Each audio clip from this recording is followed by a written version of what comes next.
Hello there, space traveler. Tonight we will explore what first contact with aliens would be like. When the first contact finally arrives, which shape do you think it takes a message we decode, an artifact we uncover, or a machine that finds us first? And before you drift too far, tell me in the comments, if a verified alien message arrived tomorrow, should we answer or stay silent for a century and just listen? Also, what time is it where you are right now? Tonight we keep the question sharp and the pace calm. Real first contact probably won't be a spotlight and a speech. It will look like a discovery we can't dismiss, a pattern that survives every test, a silent object parked where no rock belongs, or a measured whisper that behaves like intention. We'll follow that path step by step. How signals stand up against noise, why advanced technology can be dangerous without meaning harm, what indifference from a superior civilization really means for us, how self-replicating probes might leave footprints without ever saying hello, and why a handful of Martian soil could quietly redraw our map of life. No panic, no rush, just careful senses, warm coffee, and the slow confidence that comes when the numbers refuse to be random. If you drift off, the story will still be here when you wake. Ready? Let's begin. First contact, when stripped of the movie lights and the grand entrances we grew up imagining, looks less like a parade and more like a quiet discovery that refuses to be dismissed. It begins as a small disagreement between the universe and our expectations, a thin disagreement that holds its shape through every attempt to flatten it. A telescope listens and hears a tone that behaves too neatly for a storm of plasma. A photometer watches a star and finds a pattern in the dimming that prefers geometry over dust. A camera sees a patient object sharing our sky, drifting in an orbit too perfect to be a leftover rock and too indifferent to play by the rules of debris. None of these sights would knock a cup of coffee from anyone's hand. All of them would make careful people lean closer to the screen and stop talking in mid-sentence. The spectrum of first contact stretches from a whisper we decode to a footprint we stumble over.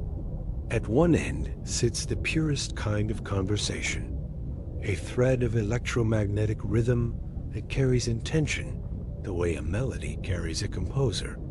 Such a signal is narrow like a single piano key, steady like a clock with a stubborn heart, and it drifts exactly as a transmitter on a rotating planet should drift, no more and no less. It survives the known distortions of interstellar weather, the way a good voice survives a windy day. And inside, it lives structure that does not apologize for being artificial. Prime numbers step forward one after another like polite guests. Ratios that care about circles return to the party with the same smile. The first time humanity thought it heard something like this, it was a pulsar pretending to be deliberate, a lighthouse built by a dying star. The lesson was not embarrassment. The lesson was humility. Nature can be tidy enough to fool you once, so a real message has to endure a library of tests before anyone lets their hands shake. Move a little along the spectrum, and you find the possibility that our first evidence is not a voice, but a scar. A megastructure, if such objects exist, does not need to wave. It only needs to eat light in a way that matter rarely does, turning part of a star's glow into heat that leaks back into space with a signature no dust cloud can counterfeit. The curve of that light would feel wrong in exactly the right way, and astronomers would stand around with eyebrows raised, replaying the same graph as if repetition could make the world more ordinary.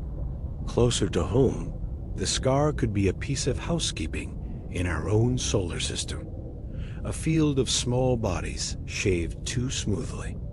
A belt that looks as though a polite factory has been here for a while, converting ore into silence. No one needs to mean us harm for such evidence to exist. It would be a footprint left by a project that never thought to look behind. Closer still sits the object that pretends to be a rock until patience gives it away. It might share our orbit and favor a stability point where gravity tucks it in like a careful parent. It might present no antenna, no paint, no vanity at all. Its shape would be an answer to materials rather than a pose for a poster. The tell would be behavior. Natural stones are messy citizens, tugged by sunlight and spin and the smudging breath of the solar wind. A machine, even a sleeping one, would keep time in some subtle way. A turn that repeats with the loyalty of an instrument. A temperature that holds a pattern through the day, like a creature with rituals. If we ever found such an object, first contact would feel like archaeology rather than conversation. We would form committees. We would argue about gloves. We would decide how close to get, and how fast, and with which instruments, and how to ensure that our curiosity left nothing behind but measurements and gratitude. Threaded through all of this is the most realistic reason quiet discoveries beat dramatic arrivals. Distance is expensive. Energy is a tax collector that never forgets a debt. Ships are heavy and fragile and unromantic when budgets meet physics, while signals are almost weightless and artifacts can be small, durable, and patient beyond any human patience. A civilization that learned to survive its own adolescence would likely fall in love with methods that waste nothing. It would prefer a whisper, carried on a frequency where the universe is already calm. A neat neighborhood in the spectrum, where hydrogen itself hums softly, and nature steps back enough for minds to be heard. It would prefer devices that nap for centuries and wake only when the local conditions match a checklist. Because no one sane runs a marathon when a letter will do. The opposite end of the spectrum, the one the stories love, is where machines arrive with opinions and plans and a dramatic sense of timing. That end makes for good posters, but poor engineering. To approach a living planet bluntly is to risk errors that cannot be undone, and anyone capable of crossing the dark sensibly will know that a small mistake can bloom into a large regret. Indifference, which we will treat carefully later, becomes its own argument for subtlety. If you do not need anything from a world, you do not interrupt it. If you do need something, you take it in a way that looks from a distance like weather, not like a parade.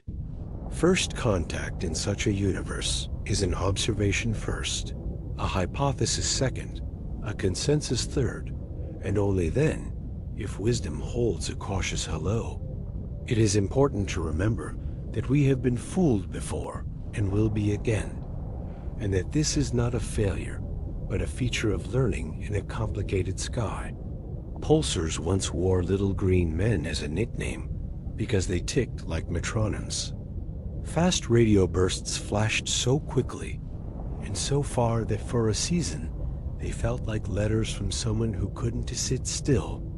Each time we built better instruments, gathered more examples, and found the natural story waiting patiently behind the curtain.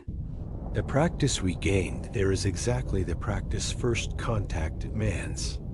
You keep your excitement, but you sit it down in a chair and give it tea while the data takes the stage. Imagine a control room in the quiet hour before sunrise. The screens glow softly. The chairs are empty, except for a handful of people who know how to wait without fidgeting. On one display, a thin line hums with the discipline of a monk, refusing to blur across frequencies the way thermal noise loves to do. Another window turns that hum into a waterfall of time. and the line continues its polite descent in precisely the way a transmitter on a spinning planet should. The drift is not a rumor, it is a signature. Scripts run, models breathe in and out, and one by one the easy explanations fold their arms and excuse themselves from the conversation. No one shouts. Someone makes a note about the need to check with another telescope under another sky. Someone else writes down the exact shape of the drift, the way a botanist sketches a leaf so the species cannot be mistaken later. Outside, the world is ordinary. Trucks, birds, wind. Inside, if first contact ever begins, it will begin like this, with ordinary people being patient in the presence of something that does not owe them drama. Across the full spectrum from messages to scars to sleeping machines, the common thread is that meaning survives pressure. A true candidate for intelligence will pass from one instrument to another, like a melody played on different pianos, recognizable despite the change in tone. It will keep time through the long delays of verification, after the press has gone home and the coffee has gone cold. It will allow itself to be boring for weeks and still be there when the boredom breaks. And at every step, our job will be the same simple job. Make as few assumptions as possible. Measure until the measurements rhyme, and only then admit that the universe might be sharing a thought. If first contact sounds, in this telling, like a slow bloom rather than a spark, that is on purpose. Sparks are for campfires and headlines. Blooms are for seasons, and seasons are what civilizations live through when they are lucky. The shape of contact most consistent with survival is the shape that can be studied without panic, revisited without hurry, and shared without the need for a hero. In that shape, the story belongs to the sky and to anyone patient enough to listen. If you were the chief engineer of a faraway civilization with a modest budget, and a stern director who hates drama, you would not schedule a grand entrance over someone else's capital. You would sit with a pencil in a quiet window and let the numbers do what numbers do to big ideas. They bring them down to the size of reality. Space between stars is not a road. It is a cold, stubborn ocean with no gas stations and an unyielding speed limit. Ships are heavy because life is complicated. Every breath, every meal, every shield against radiation is an invoice. Even robots, which never ask for a window seat or a weekend, must carry propellant or harvest it on the way. And the math of velocity treats mass like a cruel joke. The faster you want to go, the more you must bring to make fast possible. And the more you bring, the slower you become. Somewhere in that loop, a sensible mind says, let the message travel and let the messenger stay home. A whisper is simply a message that respects the medium. Electromagnetic waves do not get hungry. They do not need sleep, and they are very good at crossing emptiness without complaint. A narrow signal tucked into a quiet neighborhood of the spectrum is like a note slipped under a door instead of a brass band on the lawn. It saves energy. It avoids attention from the wrong kind of listener. It can be repeated patiently for years without wearing out the sender. And it gives the receiver time to think, which is what you want when the receiver may be nervous, ambitious, superstitious, or all three before breakfast. A landing, even a polite one, is a commitment with consequences. A whisper is an invitation with a graceful exit. There is also the matter of stability. A ship that crosses light years is a stack of failure modes wearing a coat of optimism. Bering seas, tiny meteoroids sandblast confidence away.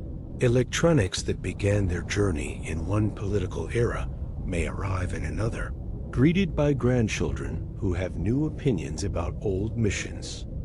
A signal, by contrast, is not rust in transit.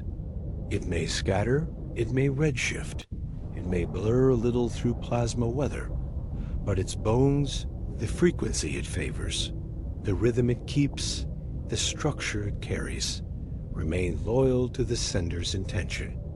If you encode geometry and patience into the transmission, geometry and patience will meet the listener on the other side, even if the listener is not who you expected. Imagine the decision meeting for first contact in a civilization older than ours by the width of a continent of years. The room is ordinary because all decisive rooms are. There is a quiet clock. There are people or minds or something that plays the same role, arguing gently about risk. One group sketches a fleet as beautiful as it is impractical. Another group clears its throat and points at a line of equations that turn the fleet back into a drawing and the drawing back into a wish. Then a third group proposes the humble thing that usually wins. A beacon that can be turned on and off. A message that can be revised with the season. A series of artifacts small enough to sleep in stable orbits and wake only when a magnetosphere like ours whispers past. The vote is not romantic. It is responsible. It says, we will begin with the minimum that can be understood and the maximum that can be undone. Whispers also travel better through culture. A landing is a headline that expires into arguments. A signal is a curriculum. It gives a species time to form committees and grow new disciplines and teach students who are not yet born when the first tone arrived. It lets caution be something other than fear. In the quiet case, a society can test what it believes about itself, while the universe waits politely outside the window. What do we do when no one is watching, but everyone might be listening? Who speaks for us, and under what authority, and with what promises about the limits of what they will say? These are not questions for a runway at dawn. These are questions for libraries and long coffee and humility that practices. If you worry that a whisper can be misheard, you are not wrong. Nature has her own repertoire of tidy behaviors, and she loves to throw them at astronomers like riddles written on bright paper, pulsars were a lesson in not leaping. Fast radio bursts were a lesson in collecting more examples than your enthusiasm thinks you need. A landing would end such ambiguities instantly, but at a cost no wise species pays on the first date. The better approach is to design a message that refuses to be natural in multiple independent ways, like a lock that opens only when several keys turn at once. Frequency that sits where neutral hydrogen hums. Drift that matches a rotating world. Repetition that maps primes or geometry or ratios that stand outside any culture's poetry. None of this requires a translator. It requires a yardstick for intention.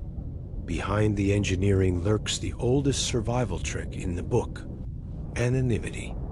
To whisper is to reveal content while hiding coordinates. A beam can be broad enough to be found, but vague enough not to point back home with a single observation.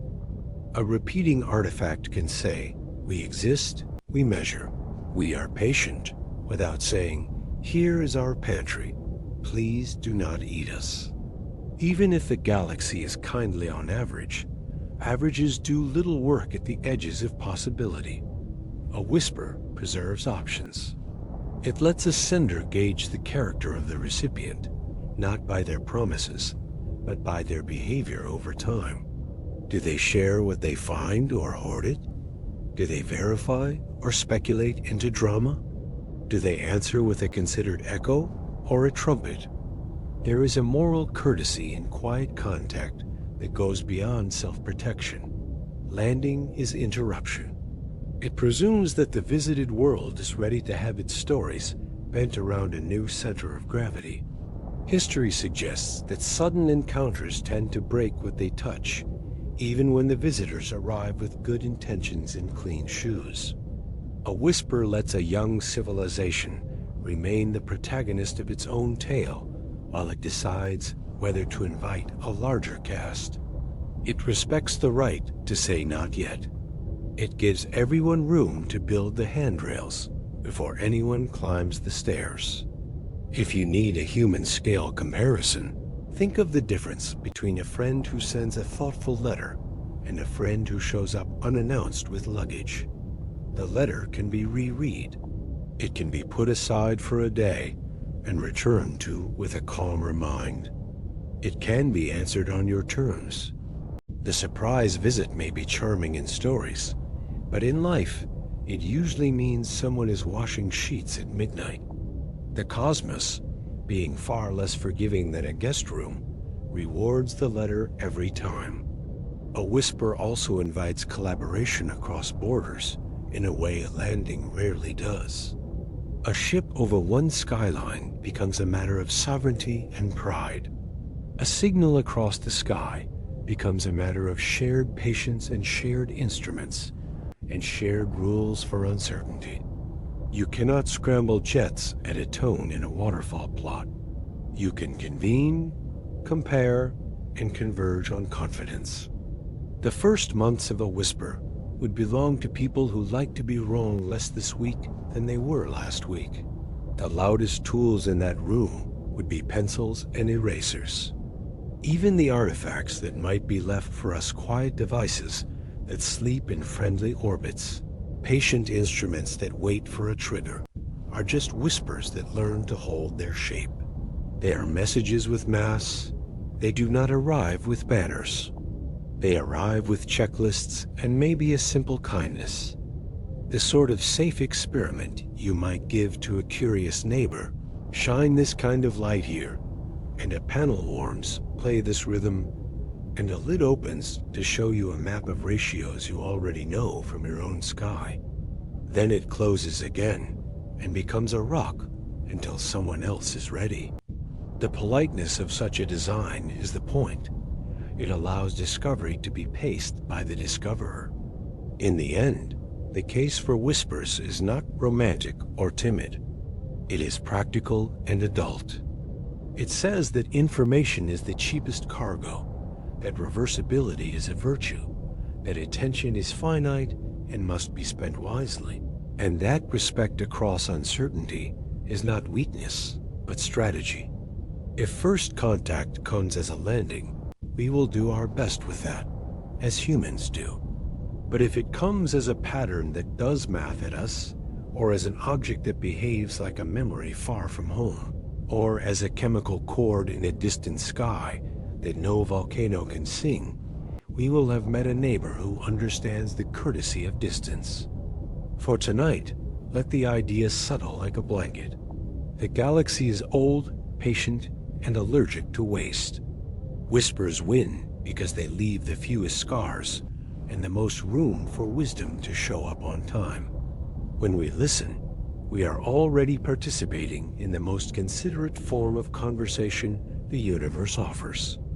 And when we one day decide how to speak back, we will likely choose the same softness clear enough to be understood, quiet enough to be kind. Step back in your mind until the continents are a single texture and the cloud tops look like fingerprints.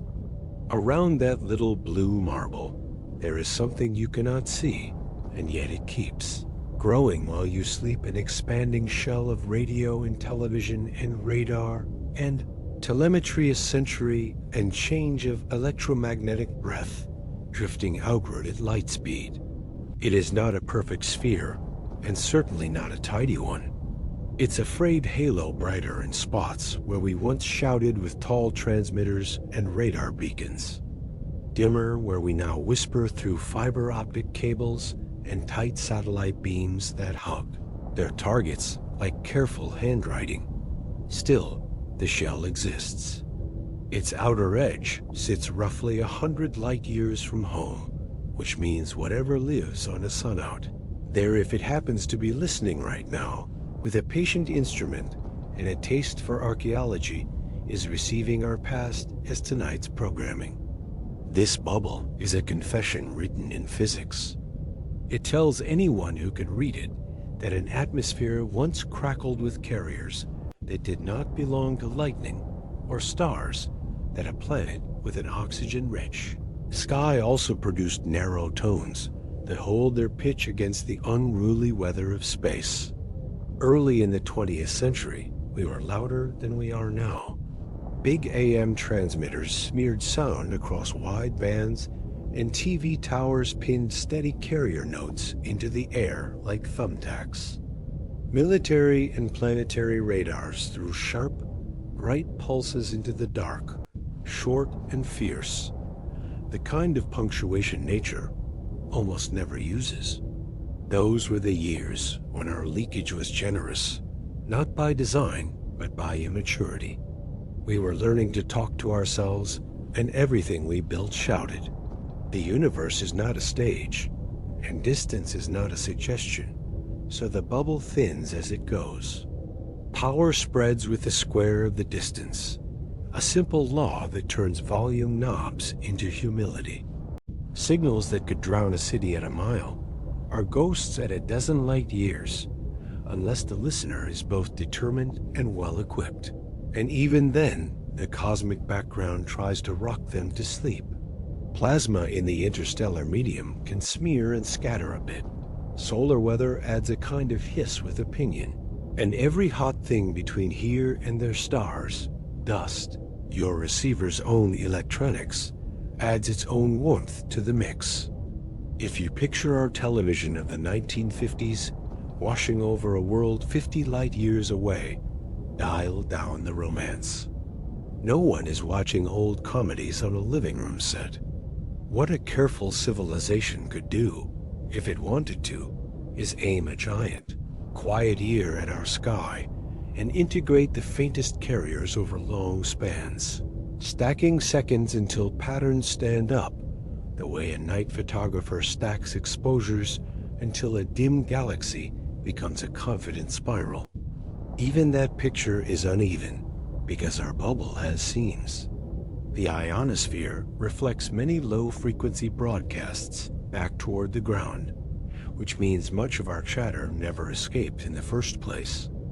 The things that did leak well were the very steady parts of analog television, the pilot tones and carrier spikes that sit like knitting needles in a spectrum plot, and the radars that popped like flashbulbs in predictable places. As we modernized, we became less leaky by accident. Cable and fiber moved entertainment indoors. Digital modulation spread information across wider bands in patterns that look more like good noise than like a single proud note. Satellite dishes point and receive like people cupping their hands. And cellular networks keep their power low because batteries are rude about waste. The result is a paradox that would make a poet smile. As we became more talkative with each other, we became harder for the universe to overhear. None of this makes us invisible. A world with oxygen and methane out of balance already looks suspicious from far away. A planet wearing the chemical makeup of metabolism that refuses equilibrium. Superimpose on that an occasional, unnatural narrow tone, or the characteristic chirp of a radar sweeping past a line of sight, and a patient analyst will raise an eyebrow. If they are close 10, 20 light years, and built a receiver the way we build telescopes with arrays, the size of landscapes and computers that never tire of adding tiny numbers together, they could spot the regularities in our noise and write in their notebook that a young technological species lives here, busy, messy, fond of repetition. There is a quiet time machine hidden in this idea. Because light takes time, our bubble is a history book with moving pages. A listener 60 light years away is hearing a planet where no one has yet stepped on the moon and where radar is the new thunder. Someone 50 light years out is just now getting our first soft experiments with satellites in color. Someone 100 light years away tonight senses only the earliest rumors that we had learned to stitch electricity into feeling. If we keep getting quieter by accident, there will be a shell of very noisy Earth, rushing outward, chased by a shell of more modest Earth, and then perhaps a long stretch that looks like a world still alive, but content to keep most of its conversations indoors. That is not a failure. That is what maturity looks like in radio. Less leakage, more intention. Of course, intention leaves its own marks. When we point a powerful radar at an asteroid to measure its spin and shape, for those minutes, we are a lighthouse. When a deep space dish uplinks to a far probe, our voice is a tight beam that slices past distant stars like a pencil of light. These are not invitations, they are chores. But to a civilization doing a census of technosignatures, the chores are evidence enough. You don't need a postcard to know someone lives at an address if the porch light comes on at regular hours and the garbage truck stops there every Tuesday. All this talk of detection hides another truth that belongs in a bedtime story. Listening is cheaper than shouting, and both are cheaper than visiting. The bubble we made without trying is already a kind of introduction. If we ever choose to be intentionally noticed, we can do it with elegance and restraint. A narrow beacon parked near a frequency, where hydrogen sings mathematically polite, repeated seldom, but long enough for a patient mind to stitch the pieces together. We can also choose, as many careful people suggest, to mostly listen and let our unintentional halo do the talking for a while. There is wisdom in letting the universe come to a conclusion about you at its own pace. It is tempting to imagine that we are the loudest thing within our 100-light-year neighborhood. That is a very human picture drawn with a very small pencil. The truth is that we do not know. Perhaps there are older, steadier beacons winding past us right now at wavelengths we've barely begun to watch. Perhaps there are artifacts within our own system that hum so softly or so cleverly we have mistaken them for geology. Perhaps the neighbors learned, long ago, that long conversations survive best when both parties take turns speaking softly and for a long time. In that kind of neighborhood, our bubble is not a shout or a secret.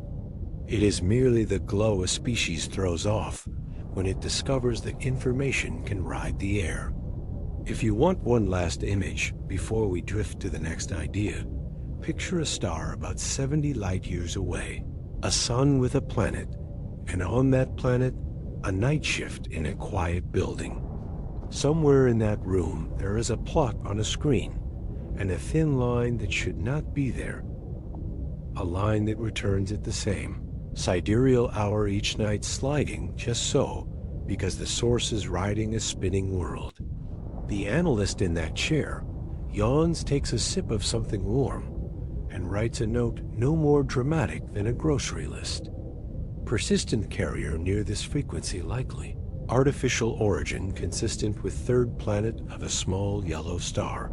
That's it. No speeches, no trumpets. Just two rooms under different skies, both doing what careful people do when they think they might be onto something. They keep listening, because listening is how the next part of the story arrives. Noise is the ocean. You must learn before you can spot a ship. Space hums, the kind of patient, lawful hiss that hot things make when they glow and electrons when they dance. Stars crackle in radio, the way fireplaces crackle in winter. Clouds of charged gas grumble across frequencies like distant weather. Even your own receivers add a little warmth, as if the instrument were whispering to itself while it works. In that sea, a message is not louder so much as ruder. It refuses to smear. It holds a single note with the balance of a tightrope walker. It drifts in time, not like a storm, but like a planet turning, predictable and precise. as if the transmitter were bolted to a world that keeps regular promises. Astronomers learn to look at radio the way birders learn to look at treetops, not for feathers at first, but for motion that isn't wind. A good candidate lives as a narrow slash on a waterfall plot, a line so slim it could cut paper, marching across the screen at the exact pace a rotating, orbiting world would impose on a steady tone. Shift the data into the rest frame you expect for that motion, and the line straightens like a spine. Leave it uncorrected, and the same line tilts obediently, as if showing you where home is for the transmitter. Natural sources can be tidy pulsars tick like stubborn clocks, and masers carve bright, sharp notes in the dark, but their tidiness wears a different accent. It is a rhythm written by atoms and gravity, not by intention. The first defense against being fooled is repetition that survives embarrassment. You switch to another telescope under another sky, and the tone is still there. You point the dish slightly off target, and the tone vanishes, then returns when you point back, like a shy animal that only appears when you look in the right clearing.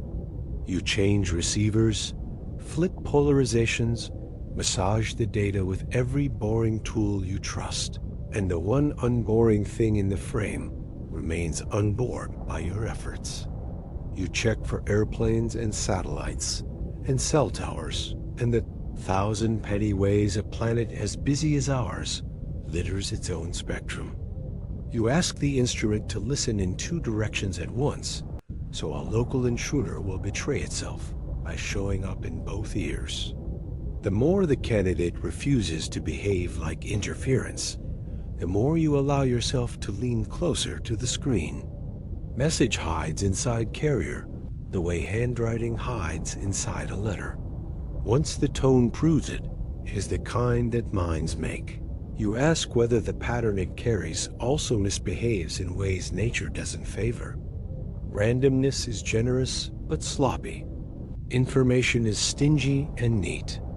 When you measure the uncertainty from one symbol to the next and watch it decline like evening, you are watching structure assert itself. The first time you see that slope, you don't translate it. You just recognize the silhouette of grammar, the way you recognize a friend at a distance by the way they walk.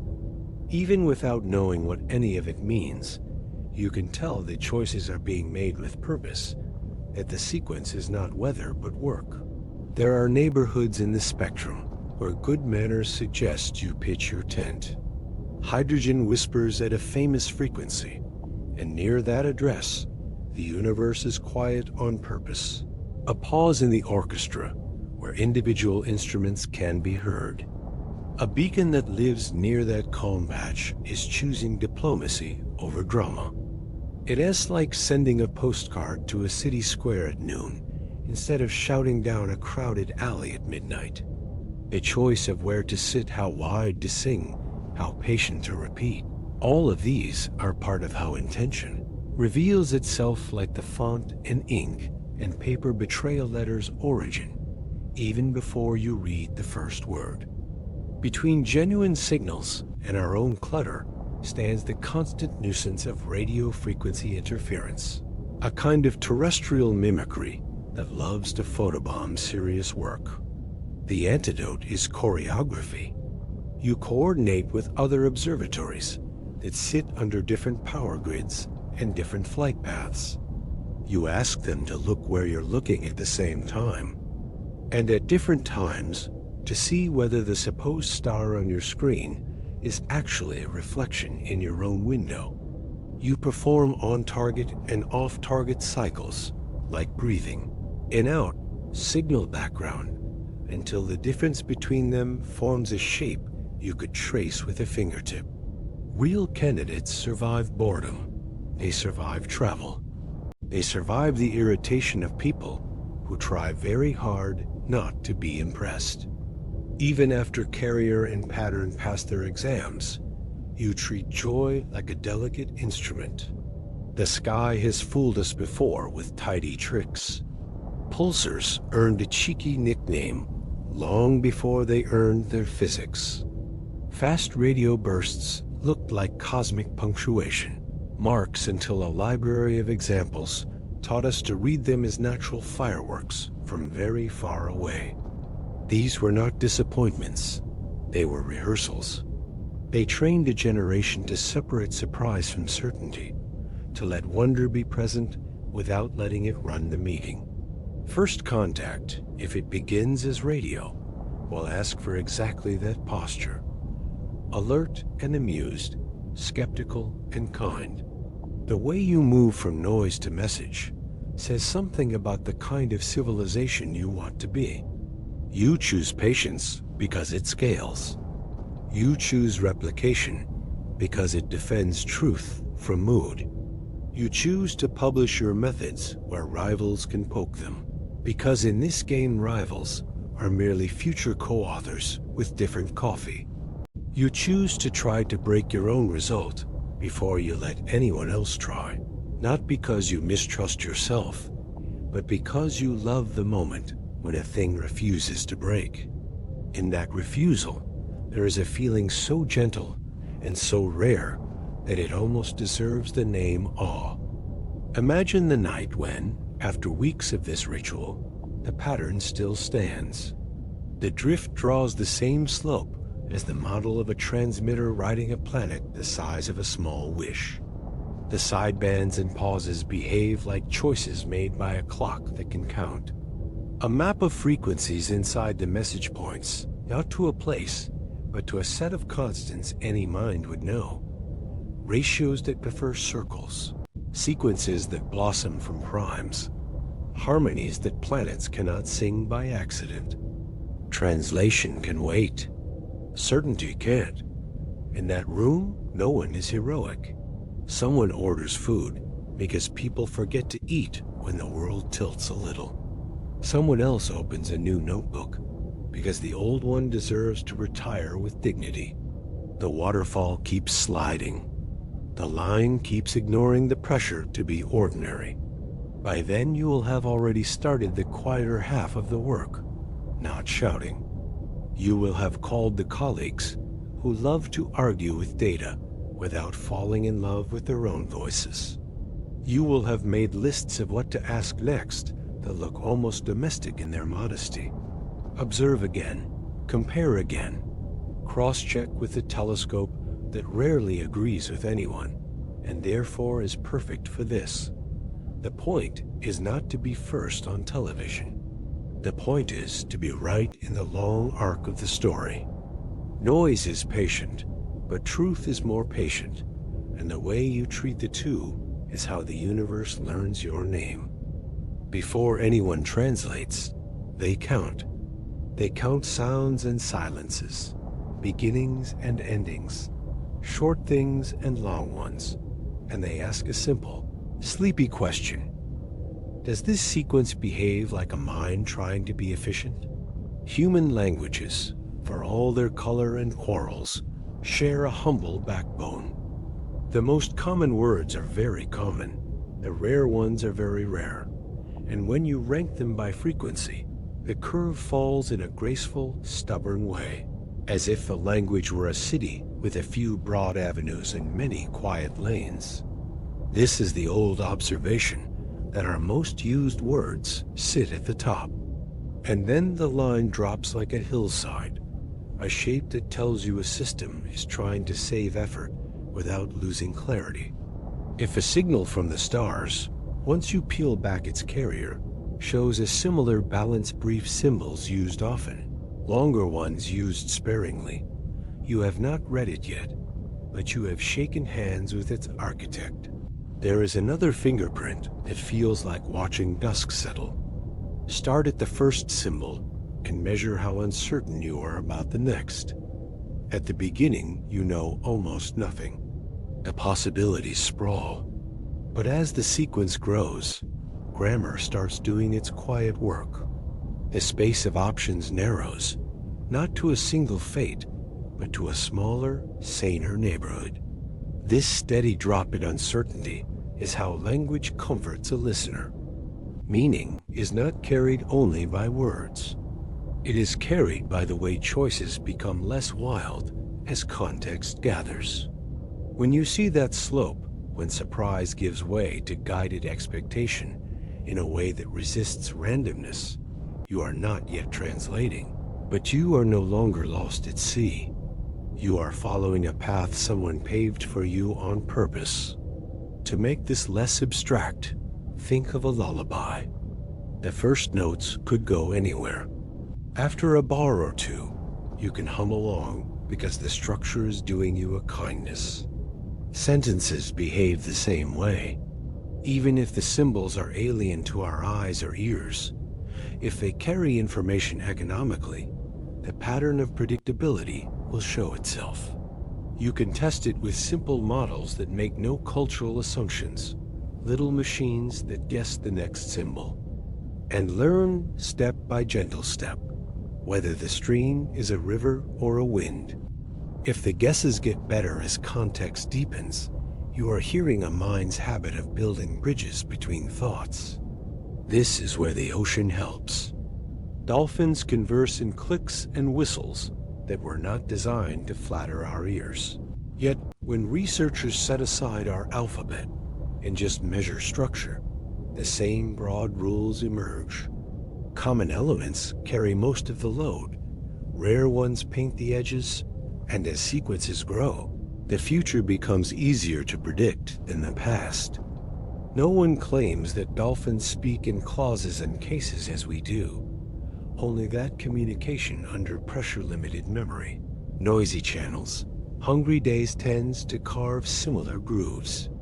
If creatures who hunt fish in salt water and nap half a brain at a time slide down the same slope of uncertainty that we do, then a signal from another star might also share that posture, not because minds are the same, but because physics and survival set the table the same way everywhere. When our imaginary signal leaves the realm of noise and begins to look like a letter, we will not rush for a dictionary that does not exist. We will build a corpus the way gardeners build a path, a little each day, letting the statistics point to doors. Repetitions will hint at pronouns, bursts at names, long stable segments at numbers or maps.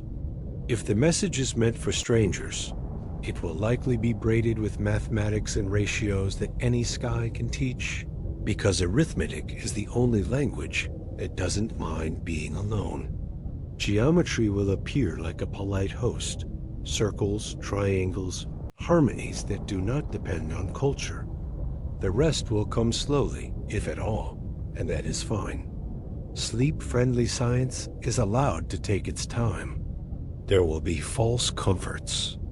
Some natural sources can masquerade as grammar for a page or two before collapsing back into weather. Some human machines will intrude with their own crisp habits and try to sell us a story we already wrote. Our defense is the same as always. Patience spread across many instruments, many nights, many minds who enjoy being corrected. If the slope of predictability remains when you point other ears, if the gentle economy of symbols survives across seasons, if the structure keeps treating you like a listener rather than a rock, then you are in the presence of intention. Translation, if it ever comes, will be a second victory.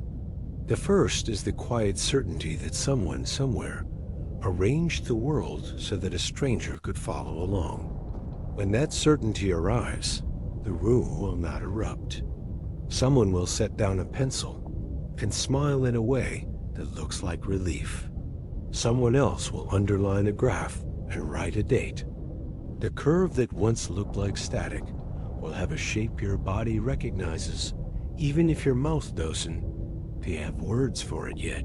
The way you know a path is safe by the way it bends. In that moment, you have not solved a puzzle. You have met a neighbor in silhouette, and silhouettes are enough for a peaceful beginning. Indifference is colder than hostility and far more common. Hostility at least notices you. It aims. Indifference steps over you on the way to somewhere else. Not out of cruelty, but because your scale and story never make it into the calculation. On Earth, this is familiar. A city reroutes a river, and a wetland disappears without anger.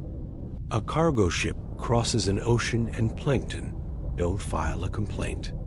People sweep a porch and dozens of small lives end because brooms are efficient. None of that was personal. The broom did not wake up plotting. The pattern did what patterns do when they have a job and a schedule and very little time for sentiment. It is tempting to assume a civilization that can cross light years must also be wise in the way. School posters define wisdom: patient, benevolent, a little tired of violence, and fond of universal greetings. Wisdom does exist, but it is not evenly distributed across motives. A species might be exquisitely ethical among its own kind and serenely uninterested in the dramas of a small primate world. Think of a research station in Antarctica focusing on the health of an ice shelf. The work is careful and important. The people are kind. A microbe on a rock by the door may still get scraped away because the project requires a clean seal. In that frame, humanity is less an audience than an environmental parameter, a value in a model that must be kept within tolerances while other goals proceed. Indifference becomes dangerous when it rides power. Imagine a device meant to harvest metals from small bodies, a tidy factory that melts and sorts and moves on, leaving the belt a little thinner and the orbits a little cleaner. If that device treats every rock as ore, it will not pause for the sentimental value of a moonlet that happens to host our instruments or our hopes. Imagine a network of probes seeded through many systems, sleeping until a magnetosphere like ours drifts within range, then waking to sample, analyze, and report. If their mission brief contains no chapter about local minds, we become a background noise to be filtered, not a stakeholder to be consulted. None of this requires malice. It only requires objectives that never considered us. Why would a civilization write such a brief? Because attention is finite, because engineers are paid to deliver results, and because in a universe of scarce energy and endless distance, projects compete. The tool that maximizes output while minimizing conversation usually wins the budget meeting. Even on Earth, we design infrastructures that ignore most of the living world in favor of reliability and cost. High voltage lines do not negotiate with migrating birds. They are built where the map says they must be, and then we learn to mitigate. To a distant intelligence, we may be the birds discovering the wires late. Anthropomorphism seduces us into thinking attention is cheap. We imagine a visiting mind curious about our art, our families, our crooked courage. Perhaps curiosity is universal, perhaps it isn't. Evolution rewards whatever keeps a lineage going, and there are many routes to that result that do not include poetry about strangers. A civilization could be so absorbed in interior puzzles mathematics, simulation, a 1,000-year symphony of thought that external worlds are only useful as sources of low-entropy matter and interesting spectra. If the inner life is rich enough, the outer life becomes scenery, and scenery does not get memos. Indifference also wears the mask of caution. If the galaxy contains many actors with unknown policies, a quiet, non-committal posture may be the only stable equilibrium. You do not announce yourself loudly if you cannot model the worst listener. You deploy tools that leave small signatures, and you avoid entanglements. From our point of view, that looks like being ignored. From theirs, it looks like survival. Even kindness can produce the same effect. A prime directive of non-interference would look On the ground, almost exactly like apathy. The difference is motive, not outcome. A world left to its own devices cannot easily tell whether it was spared or dismissed. The sky does not send footnotes. What changes on our side when we accept indifference as a likely default is not despair, but design. You do not demand consideration from forces that never promised it. You build buffers. You map your environment for stealthy externalities, the way a good city maps floodplains. You monitor the belt for extraction patterns that look like industry rather than geology, and treat them as weather with a legal department. You insist on protocols that assume power imbalances without indulging paranoia, because the point is to remain calm enough to measure while you still matter. This posture softens some of our noisier fantasies. We do not expect a speech from the sky. We expect artifacts that behave like instruments and processes that look like habits. We do not center ourselves in other people's stories. We center our responsibilities in ours. If a signal arrives and it is clearly a broadcast not meant for us, we do not interrupt. We study. If an object shares our orbit and keeps time with an engineer's patience, we do not pry it open on a Tuesday. We characterize it at a distance and decide with a heavy bias toward reversibility. When we speak, if we speak, we choose content that reveals almost nothing tactical. Math, music, a description of physics modest enough to be true without being a map to the pantry. There is a quiet comfort hidden here. Indifference implies that survival may depend more on our own housekeeping than on anyone else's temperament. We already know how to do housekeeping. We design redundancies. We spread risk. We avoid single points of failure that would let one accident write the last paragraph of a long book. We build cultures that can argue without shattering in systems that fail gracefully. None of these are cosmic tricks. They are ordinary competences scaled to a larger room. And yet indifference is not the only possibility, just the sober one. Curiosity might still bloom in places we cannot predict. A careful artifact might include a small, benign experiment meant to teach without touching, the way a museum lets you press a button to illuminate a map. A signal might carry patient lessons anyone can parse, not because the senders adore us, but because minds enjoy being understood. Even then, the safest assumption holds. The message is about them. We are the eavesdroppers. The etiquette for eavesdropping is older than radio. You listen, you learn, you do not insert yourself into a conversation until you know the rules. The gentlest way to carry this chapter into the next is to remember a simple human scene. A hiker crosses a meadow at dusk, careful of snakes and dew, and the way light leaves without asking. In the grass, a colony of small creatures goes about its work, harvesting, repairing, following trails that glitter only to them. The hiker does not hate them. The hiker does not love them. The hiker is thinking about the ridge before dark and the weather tomorrow. If a step collapses a tunnel, it is an error of scale, not spirit. The meadow's safety does not depend on the hiker's mood. It depends on the meadow's resilience. So we build a resilient meadow. We prepare for neighbors who may never look down, and in doing so, we become the kind of neighbors who cause less harm when we look away. The next chapter will take that posture and place it inside machines, because indifference with hands looks like technology. We will walk through the ways advanced tools can threaten without trying, and how prudent species write handrails into their designs.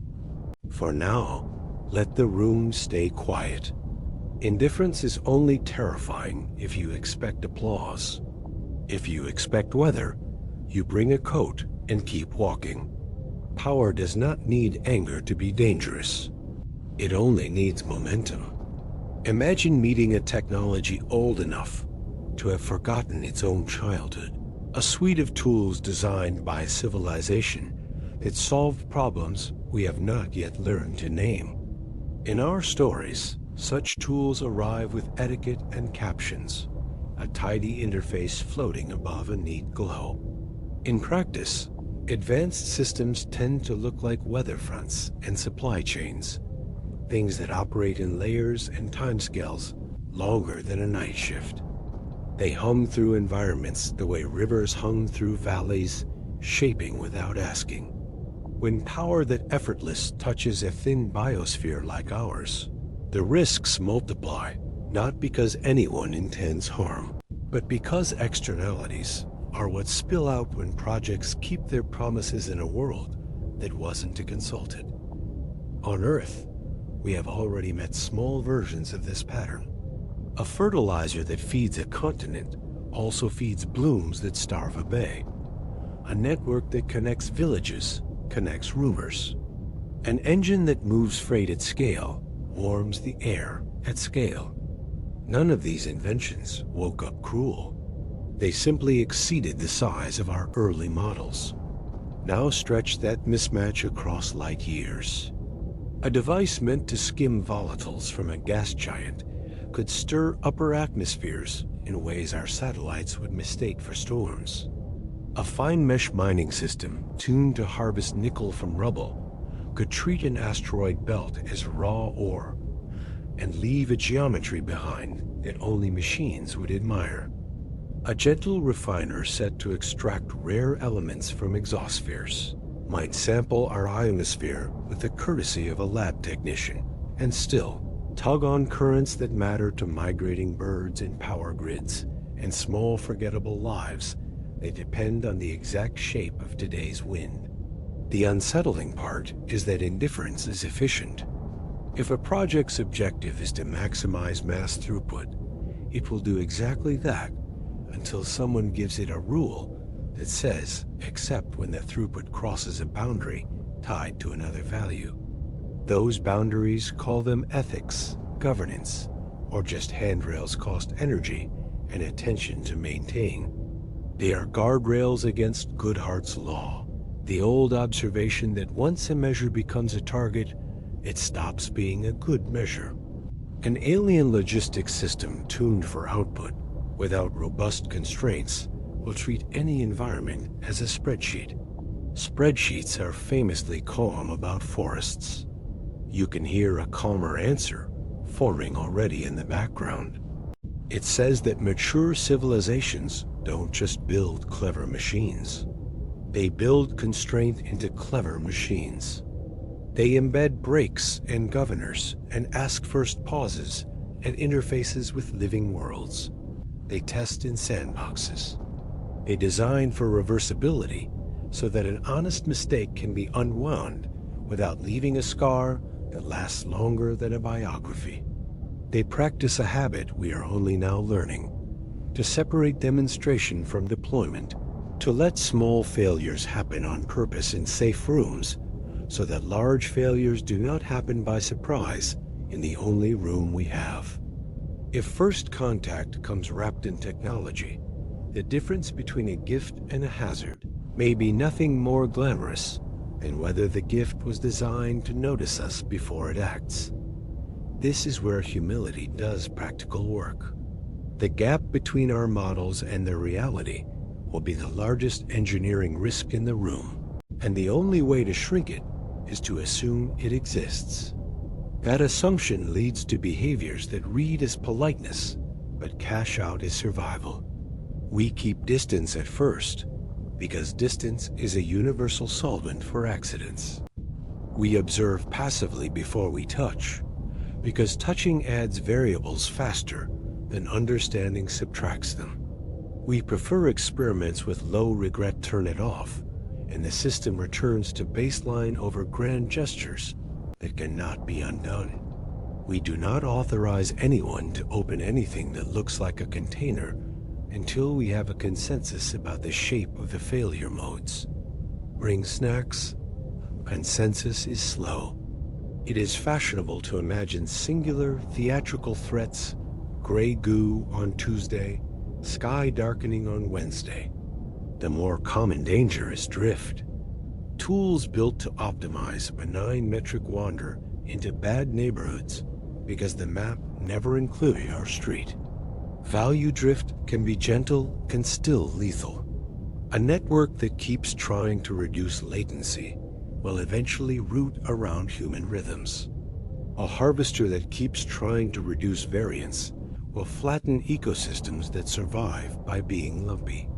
A probe that keeps trying to maximize replication will eat places we love with the innocence of yeast in a warm kitchen.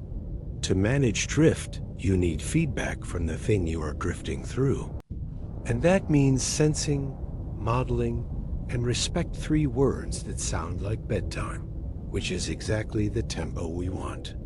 A small, useful arrogance whispers that if we are cautious enough, all will be well. Caution is necessary. It is not magic. Unknown unknowns are stubborn. We will misread a spectrum line and call it industry. We will misread a machine and call it dormant when it is waiting for a trigger we have not imagined. So we scaffold our ignorance. We create layered defenses, not to militarize a discovery, but to absorb uncertainty without tearing our institutions. We separate the teams that measure from the teams that decide, and we keep audit trails so that when a choice ages badly, we can learn under bright lights rather than rumors. We build redundancy into our communications, so no single eager voice can become the world's mouth by accident. This all sounds bureaucratic, because grown-up safety always does. The romance of survival is paperwork. Maybe the nearest danger is a mirror. Advanced alien technology is easier to imagine than advanced alien governance, yet governance is the hinge of safety. A civilization that can steer its own inventions through millennia without erasing itself has solved a problem we are just beginning to frame. How do you keep ambition productive and curiosity kind? How do you keep incentives aligned long enough that the descendants of your engineers do not wait to find their inheritance maximizing a metric that no longer means what it meant? If we are lucky, first contact will teach us as much about institutional design as it does about physics. It will be a syllabus disguised as a souvenir. There is a softer thread to pull here, one that settles the mind instead of sharpening it. Not every advanced system is a runaway multiplier. Many are quiet, bounded, and polite because their makers preferred living neighbors to maximal output. You can hear that preference in the difference between a dam that drowns a valley and a series of small run-of-river generators that let salmon keep secrets. Translate that design ethic into space, and you get tools that fit themselves to a place instead of asking a place to fit them. If we meet artifacts like that, it will feel like good manners long before it feels like technology. And yet, prudence asks for handrails, even when the guest is charming. So we write down rules before we need them. We commit to reversibility where possible, fail-safes where not, and observation before interaction as the default. We agree that any experiment that could plausibly alter climate, magnetosphere, or biosphere gets treated as if it will, until careful measurement says otherwise. We focus on detection of side effects as much as on the spectacle of the main effect, because what spills is what bites. We design standing down as carefully as we design standing up, so that exiting contact can be as safe as entering it. If that sounds like we are planning for disappointment, it is better read as planning for endurance.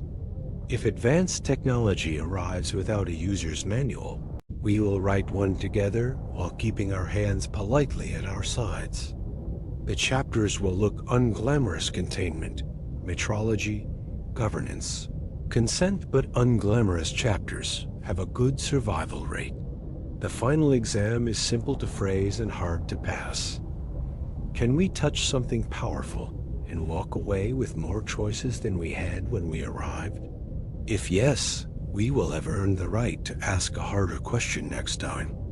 If not, we will have learned the old lesson again, that the universe rewards those who can delay their appetite long enough to measure.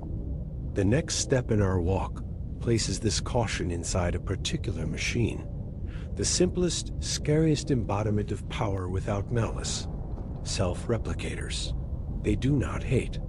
They do not love. They copy. We will look at what they eat, what they leave behind, and how a patient sky might reveal their presence without ever sending us a postcard. For now, rest in the idea that maturity is not the absence of power, but the presence of breaks.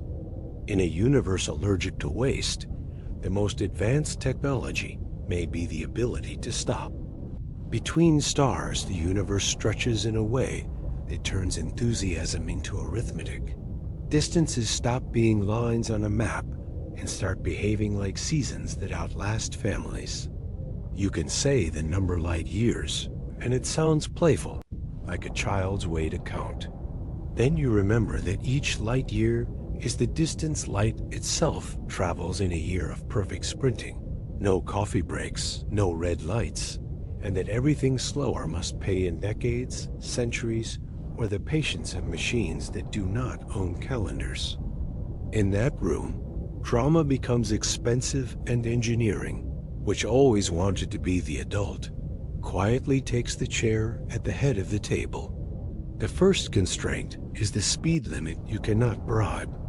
Nothing with mass reaches light speed, and everything with mass discovers that going faster makes you heavier in all the ways your fuel accountant hates. Rockets reveal this rudeness with a simple truth whispered by the rocket equation. To go a bit faster, you need more propellant, and to carry more propellant, you need more propellant to push the propellant. And in a few innocent steps, the vehicle turns into a tank of dreams, balancing on a thimble of payload. Engineers learn to make peace with this by changing the game rather than the rule. They push the energy source off the ship and keep the ship small, a light sail tugged by lasers, a mirror more than a vessel, a thing so thin it's almost an idea. Or they pack energy into the ship as densely as chemistry allows, and then more densely than chemistry allows, dreaming of fission, fusion, annihilation in equations that look clean on a whiteboard, and misbehave the moment metal and heat introduce themselves. Even when the energy is there, space has texture. The interstellar medium is not empty. It's a very, very gentle sandpaper.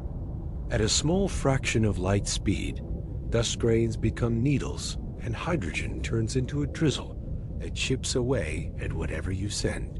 Each impact a tiny insult. All of them together argument for shields. Shields add mass. Mass asks for more energy. The loop closes its mouth on your optimism and choose thoughtfully. You can go slower and arrive with a smile, or faster and arrive with a sigh, but you cannot have both without paying a price. Somewhere between ambitious and sensible lives, a speed that a patient species chooses because it keeps the vehicle alive and the budget married. Time does tricks at high speed that poets enjoy and mission planners respect. Time dilation means a crew could feel a trip is shorter than the clocks at home declare. But crews need air and food and protection, and every kilogram of kindness becomes another kilogram the engines must shove. Robotic craft are better sports about boredom. They can sleep in long blinks, wake to measure, sleep again, and let a century slide by like a winter. That is why so many serious plans move people out of the first wave. Information goes first, because information travels light and uncomplaining. Machines follow if they must. Biology arrives last or not at all, because biology has opinions about temperature, radiation, and whether lunch will be served before the heat death of the universe. Communication does not negotiate either. Even at light speed, a hello to a world 10 light years away is a greeting from the past. Questions and answers are not conversations, they are correspondence. You plan like gardeners sending seeds to a valley they may never visit. The pace changes the kind of story you can tell. Command and control gives way to intent and autonomy. A probe far from home must make small decisions on its own, the way a child crossing a street cannot wait for a letter from a parent. The ethics of autonomy, which feel philosophical in a classroom, become practical at interstellar ranges. You embed caution into code because apology will arrive too late to help. Propulsion choices are a menu of compromises disguised as futures. Chemical rockets smile at you because you know them already, then quietly admit that they are sprinters pretending to run marathons. Nuclear thermal rockets promise more efficient sprints, hotter exhaust for the same mass, a respectable step, but still a sprint. Fusion dangles the sweet word abundance, and then reminds you how stubborn atoms can be about fusing on command without giving you a tantrum. Antimatter writes poetry in equations energy densities that make accountants weep with joy, and then asks how you plan to store a pet that eats the cage if it gets loose. Beamed propulsion steps in from the side and says take the power plant off the ship. Keep the ship nearly nothing. Push with photons from home. And suddenly, the vehicle looks less like a vessel than a silver leaf riding a steady gale. Each approach answers a different question about patience, infrastructure, and what you are willing to build near your own star to make movement elsewhere even slightly practical. Even the clever tricks come with their own quiet chores. A laser large enough to push a sail must be focused across distances that make mirrors blush, and the beam must hold its aim on a target that begins as a speck and aspires to be a memory.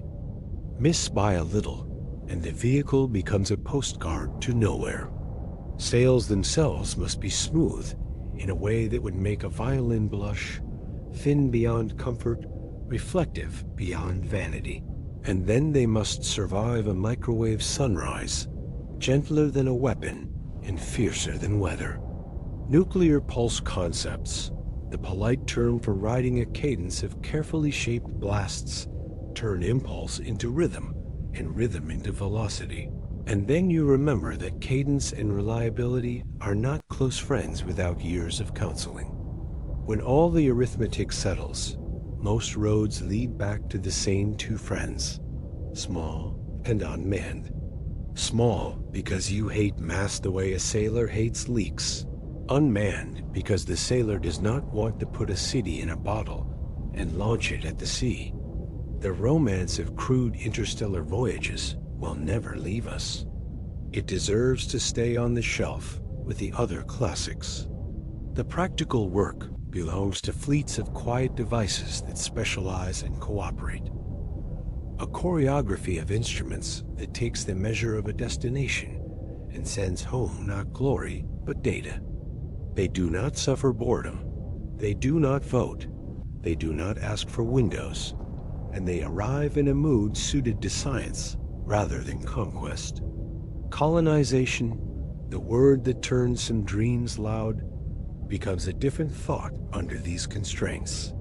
To settle another star in any sense that feels honest, a species must either change itself to fit the trip and the place, or build places that fit itself at tremendous cost.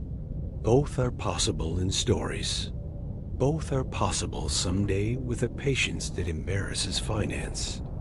In the nearer future, the likely shape is looser.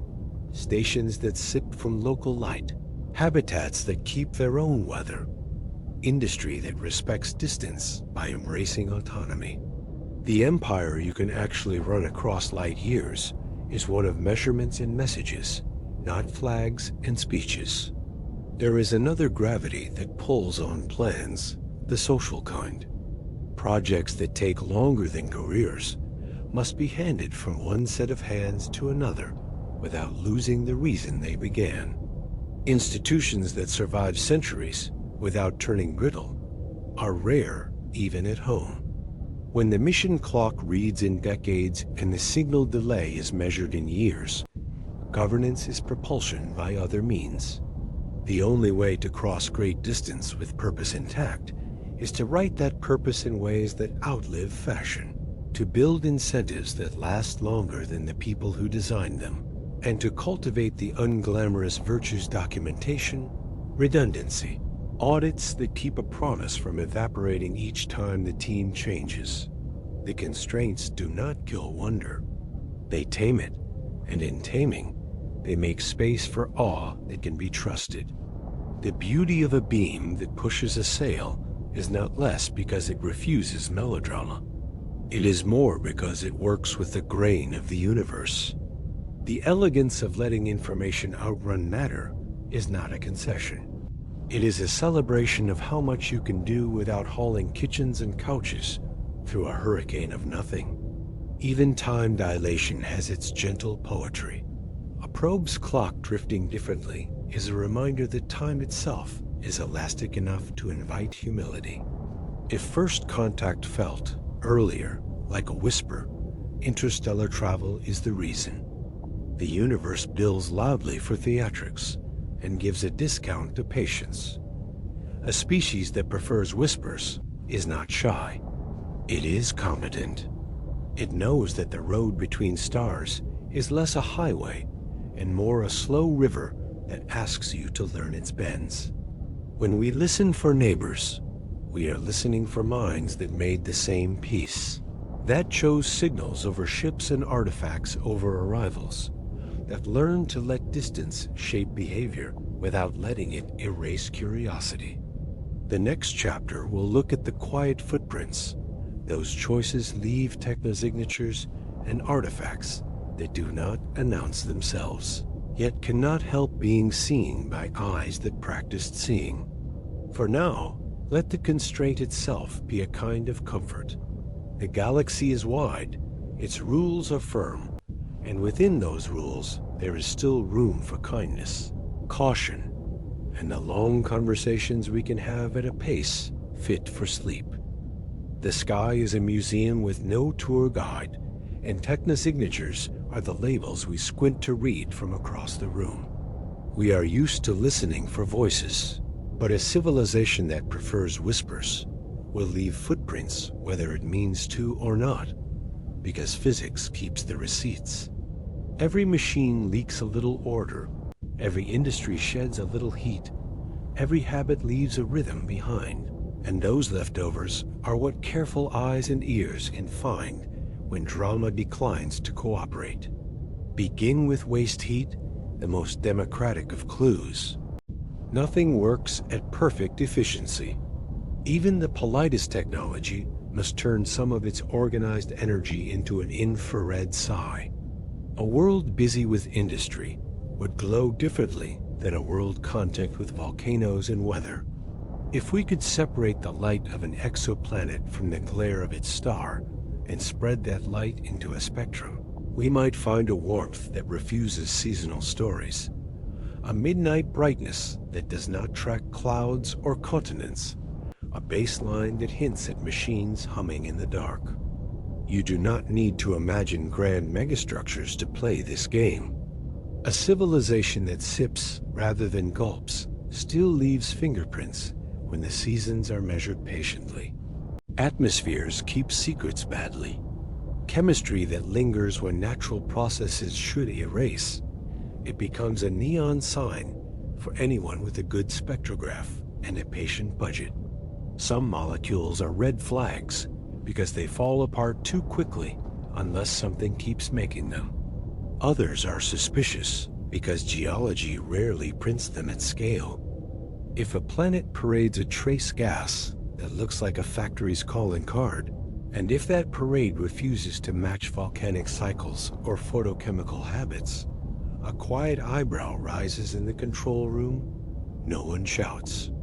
Someone adds nights to the observing schedule and begins to test the boring alternatives first. Sometimes the clue is geometry. When a world passes in front of its star, the star dims in a way that sketchbooks can predict, a soft dip with edges drawn by orbits and circles. Dust can make the same dip messy. Rings can make it decorated. Comets can make it wander. But there are dimmings that refuse to be natural, the wrong sharpness, the wrong palette, the sort of brightness changes that look like panels taking turns at work. A true megastructure need not be a shell. It could be a flock, a swarm of devices harvesting light in orbits that favor engineering over elegance. Nature can fake many things, but machines prefer schedules. And schedules add up over years to patterns that stop being shy. The lesson from past odd stars is humility first, machinery last, yet humility does not forbid curiosity. You hold both in the same hand and let time be the tiebreaker. Closer to home, the museum becomes an attic, and attics hide objects behind habits. Our own system has neighborhoods where artifacts could nap for ages without falling or frying. The Earth-Sun Lagrange points where gravity balances like a waiter carrying a tray. The Earth-Moon L4 and L5, where Trojan companions can loiter the slow co-orbital rocks that share our year and rarely come close enough to make the evening news. A small, well-balanced device could park there with no banner, no antenna, no face, just a shape chosen by material science and a rotation chosen by thermal comfort. You do not know it by appearance. You know it by behavior. Its spin stays constant when sunlight should bully it into drift. Its thermal curve keeps time like a metronome.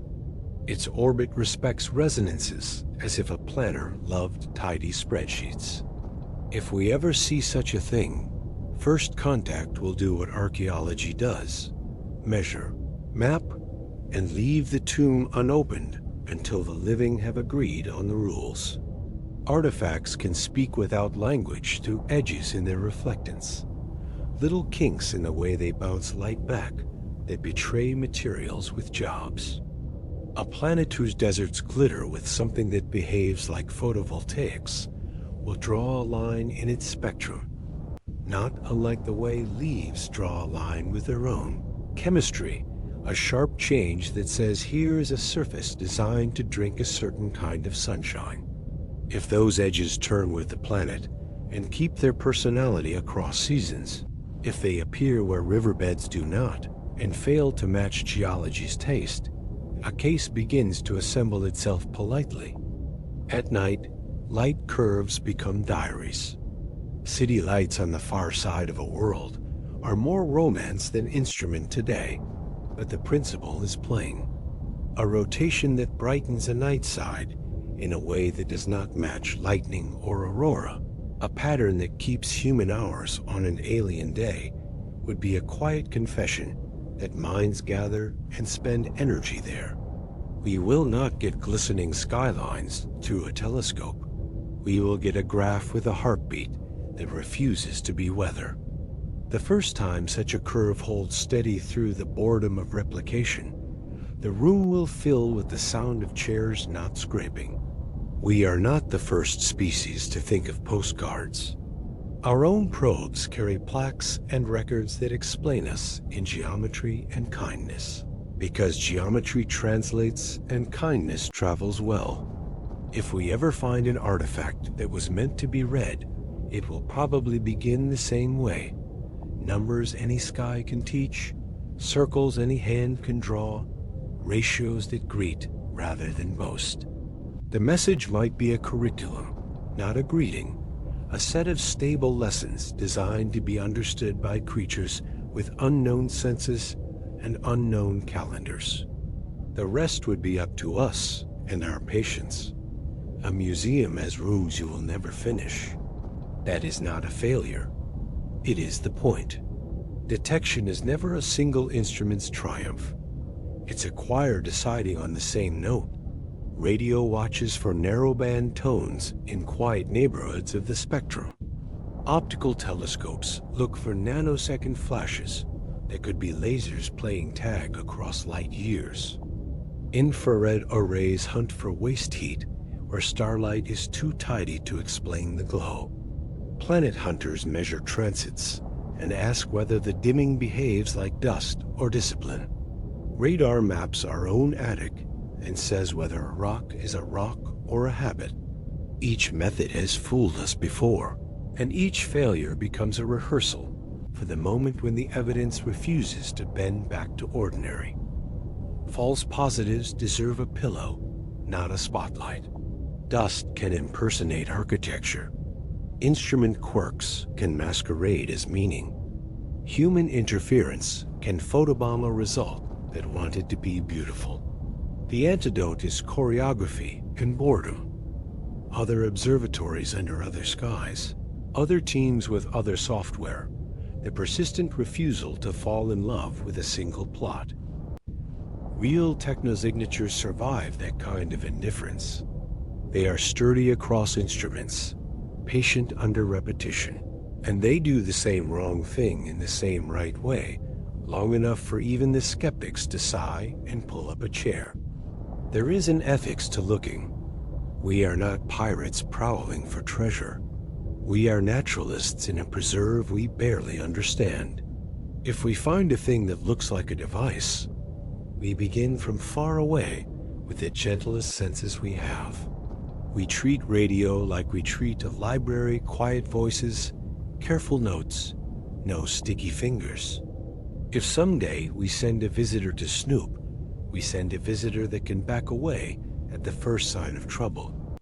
And we let many minds argue first in the daylight about what trouble means. Discovery is not a race when the prize can break. Under all this, the calm rule that began our night keeps running like a river. Information is cheap compared to ship's artifacts. Our letters that can be read without anyone crossing a border, and the universe rewards patience with clarity. The technosignatures we hope to find are not fireworks, but habits, not speeches, but chores, not announcements, but the housekeeping of minds that made peace with distance long ago. If they are there, they are already present in our data like faint handwriting beneath a painting, waiting for a generation that learned to see at the right angle. So we keep building instruments that can hold a whisper steady. We keep teaching ourselves to love the long graph more than the headline, and we keep our curiosity wrapped in the kind of courtesy that leaves the museum better than we found it. The next step in our walk brings the story down from sky to soil, to the small sealed vials of Martian time that will soon open in bright rooms on Earth. Artifacts in one hand, chemistry in the other, two ways of reading a universe that may be full of neighbors who almost never knock. The sky is generous with hints and stingy with proofs. Telescopes let us read atmospheres like postcards. Landers let us touch frost with metal fingers. But a grain of Martian soil, sealed against our breath and opened in a bright Earth laboratory, is a different kind of conversation. It is the universe handing us a page from an old notebook and asking very politely whether we can still read. A few grains of dust and rock do not sound like a revolution. Yet inside those few grams hide questions so old they feel like furniture. Is life a local accident? A single spark that caught on Earth and nowhere else? Or is it a habit of chemistry that emerges whenever the kitchen is stocked and the stove is patient? What makes return samples special is not romance, but leverage. On Mars, instruments must be small, careful, and willing to work in the cold with a thin budget of power. In a terrestrial lab, instruments sprawl across rooms and sip electricity like critics sipping coffee. You can separate molecules with tenderness, weigh them with a precision that would make a poet quiet, and prod them with methods you would never ship across space on purpose. You can ask rude questions about handedness, the subtle preference life on Earth shows for leftover right in its molecules. You can look for long information-bearing chains and for building blocks arranged in ways geology rarely bothers to arrange. You can heat, chill, rinse, and repeat without watching the clock on a spacecraft's solar panel. There is also the comfort of context. A rover sees a horizon and a handful of rocks. A lab can see ages layered in minerals like thin pages. It can date the last time a crystal met water and ask whether that water was kind to fragile molecules or cruel. It can sniff for gases that break down quickly unless something keeps making them, tiny breaths trapped in tiny spaces, and decide whether those breaths came from life, lightning, or a trick of sunlight. It can dissect salts in clays the way a historian dissects a letter, teasing out the climate that dried them, the acidity that shaped them, the long patient cycles that would have either erased delicate structures or preserved them like pressed leaves. All of that power comes wrapped in manners. You treat the samples as if two truths are possible at once, that they are harmless dust and that they might contain a story too fragile to survive a fingerprint. Clean rooms stand inside other clean rooms like dolls that go on forever. Air moves through filters that would turn a sigh into a sterile wind. Tools are sterilized, then scolded again, because discipline loves redundancy. If anything alive is present, you want it to know nothing of Earth except the kindness of being left alone long enough to be understood. If nothing alive is present, you still want the absence to be honest, not a silence imposed by contamination or clumsy handling. People sometimes imagine this work as a hunt for an obvious fossil or a bug in a jar. The reality is quieter, and if you enjoy long stories, more beautiful. Life leaves patterns even when it leaves no bodies behind. It prefers certain ratios of isotopes because it is lazy in a very specific way, and that laziness shows up in the weights of atoms as clearly as footprints in wet sand. It assembles membranes and scaffolds that break in characteristic fashions, leaving shards that rhyme with biology. It selects for shapes that catalogs of minerals cannot explain away. Each test alone is a shrug. Together, they become a choir. You do not need a single shout when a dozen whispers agree on the same word. Mars is a good place to ask these questions because it is both familiar and other. Its volcanoes wrote chapters. Earth also wrote, but more slowly, as if the planet were thinking between sentences. Its rivers once drew maps and then folded them away. Its surface has not been recycled by plate tectonics in the same impatient way Earth's has, so old pages remain legible where our world would have pulped them and started again.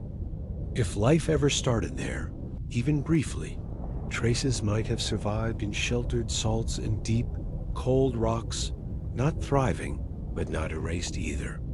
If life never started there, that absence will be a kind of presence, a reminder that ingredients are not always recipes, and that time alone does not guarantee a spark.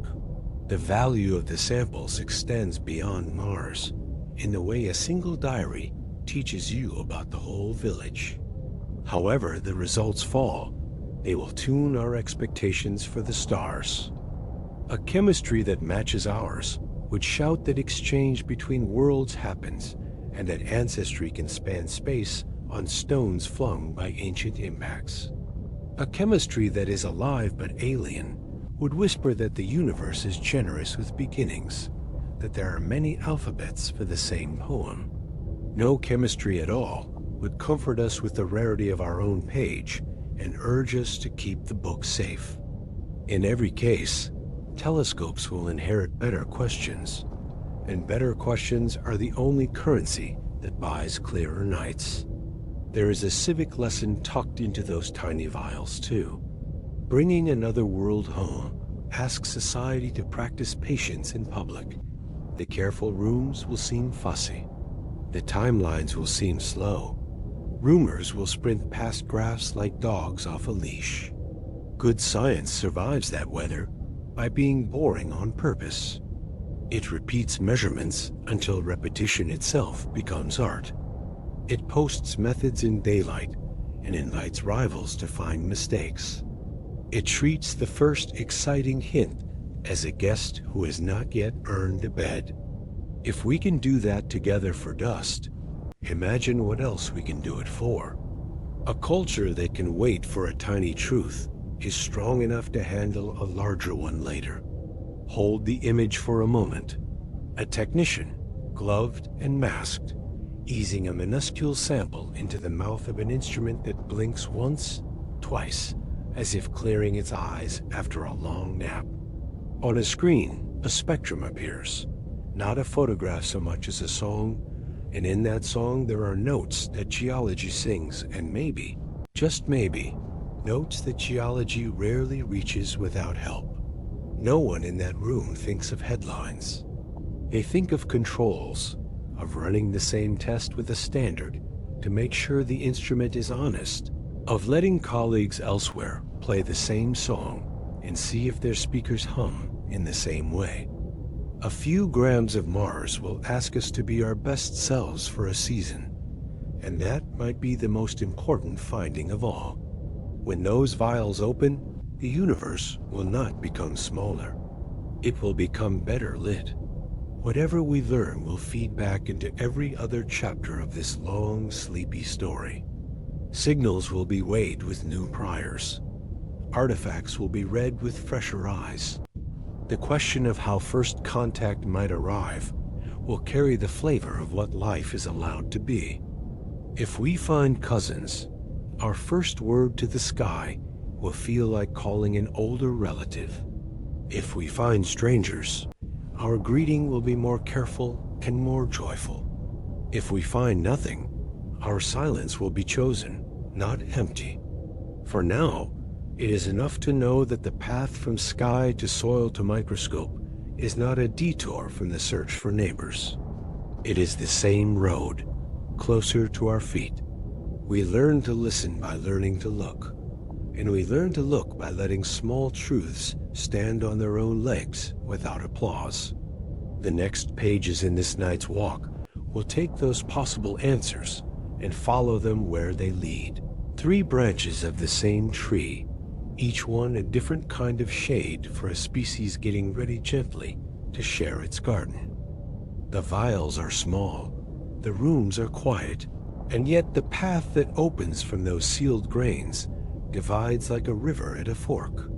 You could stand at the window of the clean facility and look in on the careful hands and still feel the draft of history passing, because what they are about to learn does not stay in laboratories. It spills into schools and dinner tables, and old faiths and new plans, and it changes the way a child draws a solar system with crayons. The branch points are simple to say out loud, almost childlike, and each one leads to a very different evening for our species. No life at all. Life that looks like kin. Life that is alive by rules we have to learn from scratch. 3 doors, 3 tones of silence, 3 songs to hum as we fall asleep. Imagine first that the cupboards are bare. The instruments sing their spectra. The ratios fall where geology says they should. The shapes break like minerals rather than membranes. And after a season of repetition, the graphs all lean toward the same shrug. That answer sounds like nothing, but it is not empty. It is a confirmation that ingredients do not guarantee recipes, that warmth and water and time can share a room without composing a chorus. In that world, Earth becomes rarer, in the quiet way old books are rare. You hold the pages a little more carefully. The word stewardship grows heavier without becoming dour, because if life is hard to start, then it is easier to end, and that makes ordinary kindness toward climate, toward species, toward each other, feel less like politics and more like maintenance. Space exploration continues, not as a hunt for crowds, but as a census of empty houses, and every empty house reminds us to sweep our own porch. The paradox of first contact tightens in an odd way here. The universe may be full of places fit for minds, and yet ours might be among the very few where minds happen to be. The night gets larger and lonelier at once, and the loneliness is a kind of focus. Now shift the light a little and imagine that chemistry hums a familiar tune. The molecules line up with handedness we recognize. The scaffolds look suspiciously like ours. The signatures that life leaves when it prefers one isotope to another lean in our direction. You can feel a family resemblance in the numbers. Somewhere long ago, a rock left one world and kissed another, or spores made. The crossing asleep inside a shard, or the common ancestor sits even farther back in time, as both planets dip their cups into the same early broth. Suddenly, we becomes a larger pronoun. Panspermia stops being a slogan and becomes a genealogy, a message scribbled across millions of years that says the tree of life has roots with more than one address. The romance in this door is not that Mars gave us life, or we gave life to Mars. It's that nature is generous with bridges. You begin to look at other moons and quiet worlds as branches waiting for wind. First contact under that sky becomes less about strangers and more about cousins you haven't met. And the practical work turns to mapping the paths that spores and stones can take between worlds without losing the recipe they carry. We would teach this in elementary schools as easily as we teach continents and ocean currents. Life moves when the universe throws stones, and sometimes the stones are letters. Turn the handle on the third door, and the room smells unfamiliar in a good way. The spectra refuse to settle into Earth's habits. Chains carry information, but not with our alphabet. Energies cycle, but not with our enzymes. Membranes exist, yet their edges are built from a chemistry that the first textbooks do not even own a chapter for. The instruments are not confused, they are intrigued. Here life is real and alive, and it did not consult our library before it began. You can feel the boundaries of biology shift under your feet as if the floor were becoming a larger map. This is the outcome that asks us to grow the most and the fastest, because it breaks the old comfort that all life is one story told with different accents. Suddenly, the universe looks more fertile than caution allowed. If Mars can host a second Genesis with alien bones, then the galaxy is statistically loud with beginnings, and the silence we hear from the sky has to be explained some other way than life is rare. The Fermi question gets teeth. Perhaps starts are common and survivals are not. Perhaps minds bloom like wildflowers and then discover all too often that a storm can arrive faster than wisdom. The lesson here is not doom. It is humility with a stopwatch in its hand. Each outcome writes different notes on the whiteboards of people who made plans. If there is no life, then planetary protection continues out of courtesy rather than quarantine, and Mars turns into a place you can learn to fix machines without fearing you might break something alive. Terraforming arguments never simple, never unanimous, would at least sit on cleaner floors. Exploration budgets lean harder into telescopes because the question changes from is there life nearby to where else could improbable things have worked. The public conversation settles into a tone you might call reverent practicality. We are rare, so we should behave rare. If there is kinship, then the rules flex differently. You treat Mars the way a respectful visitor treats a house with a family album sits open on the table. You are allowed to turn pages, but you keep your fingers clean. You plan missions like genealogists rather than miners, because every core sample is a paragraph in a diary that also belongs to you.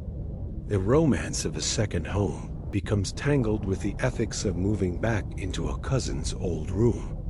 The sciences braid together in new ways: planetary geology, learning grammar from molecular biology, astrobiology borrowing patience from paleontology, and the political arguments finally have something healthier to fight about than flags. People will still disagree about what to build first. They will disagree more kindly because the reasons will be interesting. If there is alien life with alien rules, then the lab becomes a parliament. Containment is no longer just cleanliness. It is respect for a stranger's privacy and safety, and perhaps a gentle fear that two biochemistries in the same room could misunderstand each other in ways evolution never had to adjudicate before. The first meetings would be conducted through glass at the molecular scale. We would learn to say hello in solvents and energy gradients, to ask consent from chemistry itself, to design experiments that can be reversed at the first sign that a boundary has been crossed. In that future, our own medicine and industry are remapped by the gift of a second biology. And when we think again about first contact with minds, we will carry a broader sense of what mind might be living in. The extraterrestrial stops being a shape in a cartoon and becomes a distribution or possibilities we can finally sketch responsibly. It is worth noticing, even in a soft-spoken documentary, how each outcome changes bedtime stories for children. No life makes Earth's lullabies gentler and more serious. You tuck them in with the thought that this is the only cradle we have and the blankets deserve mending. Kinship makes bedtime wider. You tell them we have relatives across the street and we might visit when we've learned to behave. Alien life makes bedtime stranger in a way that helps children grow.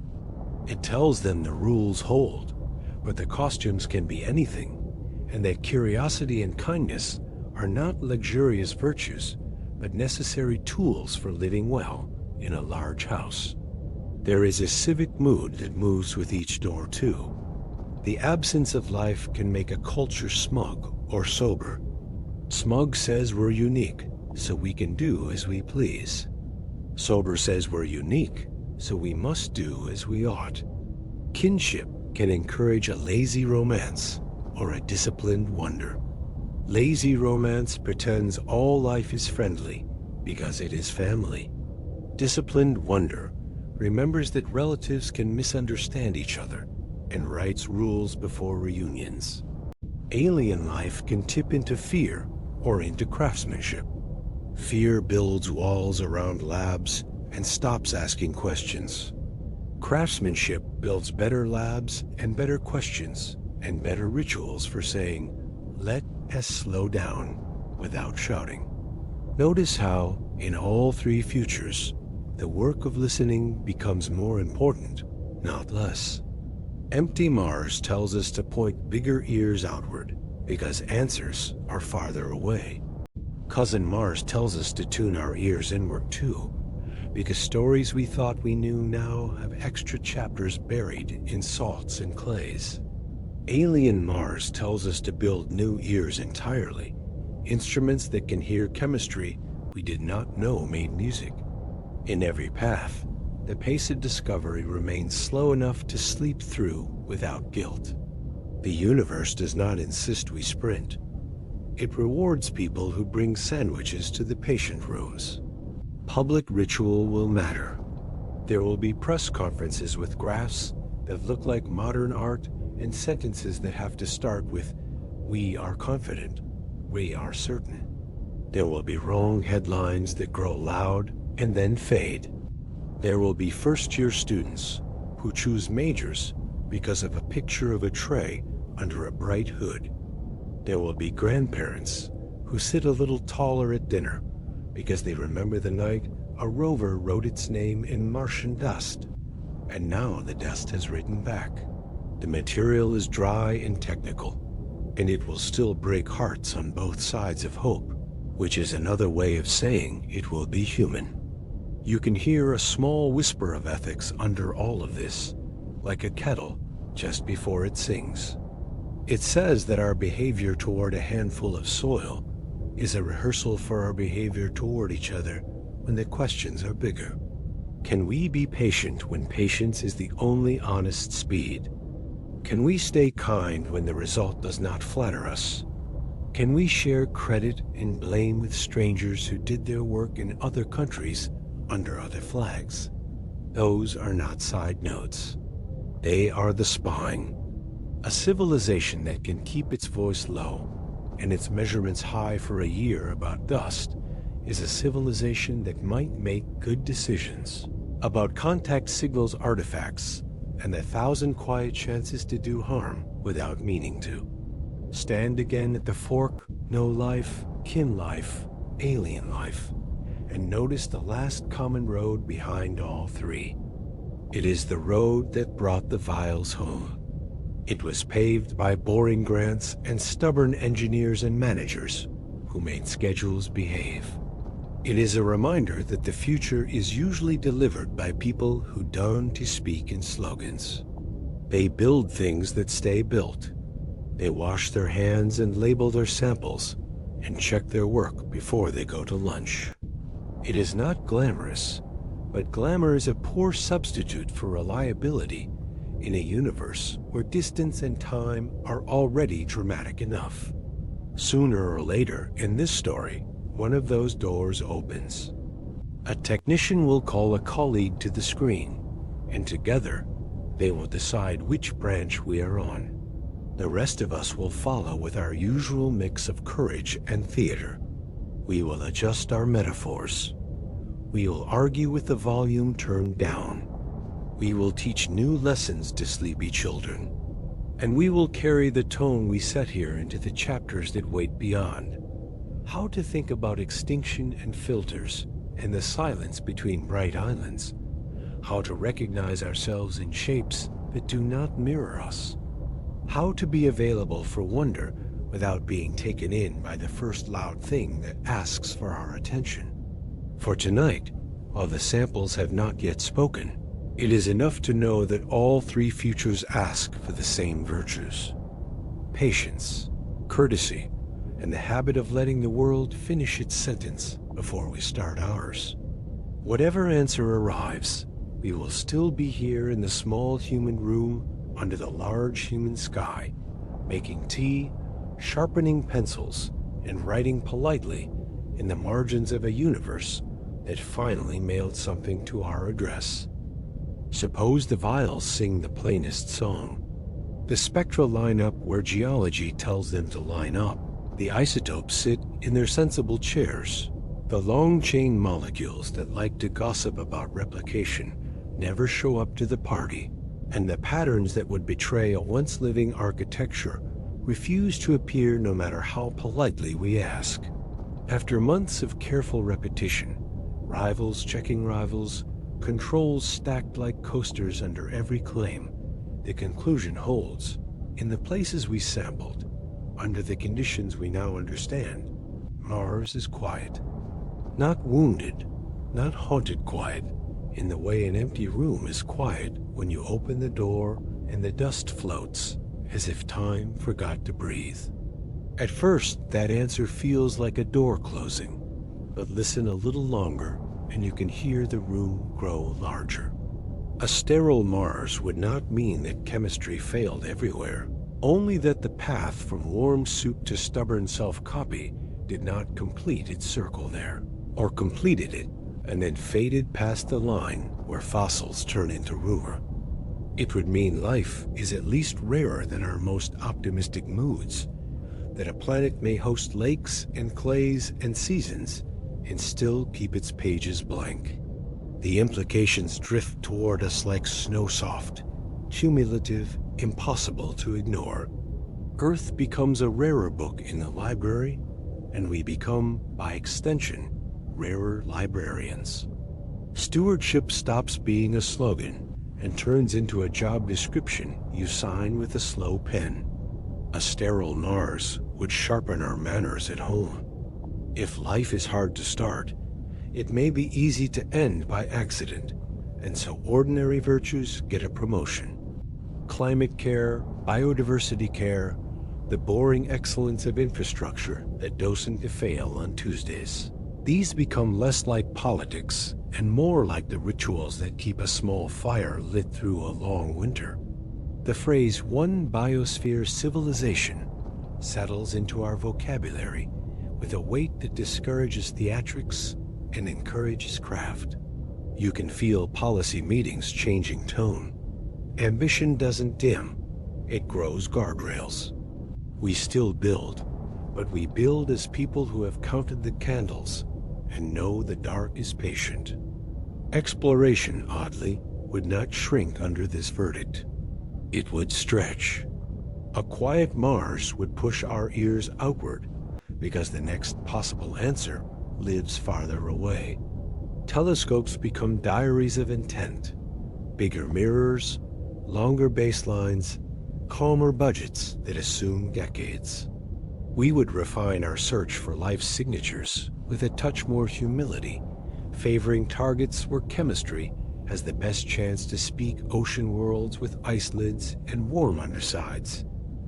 Exoplanets with skies that glow in combinations geology can't maintain alone. The romance of nearby cousins would be replaced by the romance of rarity. Somewhere, surely, the improbable happened twice, and instruments become love letters to that possibility. Closer to home, a sterile verdict clarifies the ethics of touching Mars. The case for strict quarantine relaxes from yes, we might hurt something that still lives, to we might overwrite the last fragile hints of something that never quite did. It stays strong, but for different reasons. Scientists will argue gently and for a long time about when it becomes acceptable to let our microbes hitch rides openly, to warm domes and seed soils, and practice the patient gardening that terraforming stories enjoy. The sober position wins the early decades. Learn everything you can while the manuscript is still legible. If someday we decide to write a new story on those pages, we should know exactly which margins we are writing over. Terraforming itself, in a Mars without life scenario, would migrate from taboo to philosophy. The questions change from, do we have the right to disturb a living world? To do we have the wisdom to manage a second climate without wrecking the first? Some will argue that learning to keep two worlds stable is the surest way to honor the first. Others will answer that diversification of habitats is a fine plan once you can prove you can keep one house clean. In both camps, the hidden agreement is lovely: honesty about limits. Any attempt at grand planetary engineering would be staged like a careful experiment, reversible where possible, bounded by thresholds drawn in bold, with failure plans rehearsed the way pilots rehearse engine-out procedures. The tone is not conquest. It is craftsmanship with a very large canvas. The sterile outcome also edits our bedtime metaphors. Children still draw rockets and red skies, but the stories we tuck them in with become less about crowded starports and more about good caretakers. The hero is not the warrior or the wizard. The hero is the engineer who makes a habitat that never leaks and a city that fails gently when it fails. The moral arc is not domination. It is continuity. We whisper that you can go far if you can first stay, and staying requires the unglamorous excellence adults learn to love. Philosophically, a lifeless Mars nudges the Fermi question into a new key. If even a friendly world next door never lit a spark, perhaps starts are truly rare, and the silence we hear is not ominous but descriptive. The great filter might sit very early, at the step from lively chemistry to a molecule arrogant enough to insist on making copies. This is both comforting and sobering. Comforting, because the absence of elder empires looming out there becomes less surprising. Sobering, because the absence of a crowd means there is no safety net. We are the only branch of this particular tree strong enough to write, and the wind is real. A sterile Mars does not humiliate the dreamers. It refines their homework. It gives SETI a clearer backdrop, fewer local confounders, sharper priors, and gives planetary science a tighter syllabus. It will also produce a few bad headlines for a week. The no life framed as disappointment, as if the universe failed a quiz. Then the grown-ups in many rooms will keep working. They will rerun the best tests, publish the boring details that make good science indestructible, and then begin the more interesting argument about what to do next with the gift of a quiet neighbor. There is an emotional honesty worth naming. Some of us will feel a small grief. We wanted a cousin, a fossil, a whisper that we were not the only page in the family album. That sadness is not childish. It is part of being a social animal in a universe that often insists on solitude. Let it pass through. On the other side is a steadier affection for what we already have. Oceans that sing in blue, forests that turn sunlight into edible poetry, a sky thick enough to keep promises. Gratitude does not require a soundtrack. It requires attention, and attention is the exact skill this whole documentary has been trying to practice. In practical terms, a sterile finding would reshape how we scout for risk. Without native Martian life to protect, our primary biohazard concerns turn inward, making sure that whatever we bring home dust, ice, rumor does not carry chemistry that triggers allergies our ecosystems cannot afford. The protocols remain strict because strict is how small mistakes stay small. But the anxiety that we might crush a delicate alien ecology by sneezing on it eases. We can breathe a little more freely inside our helmets, figuratively and literally, while still washing our hands before we touch the glass. And if Mars is empty, then the most radical idea becomes quiet and plausible. We could be the ones who write its first living chapter.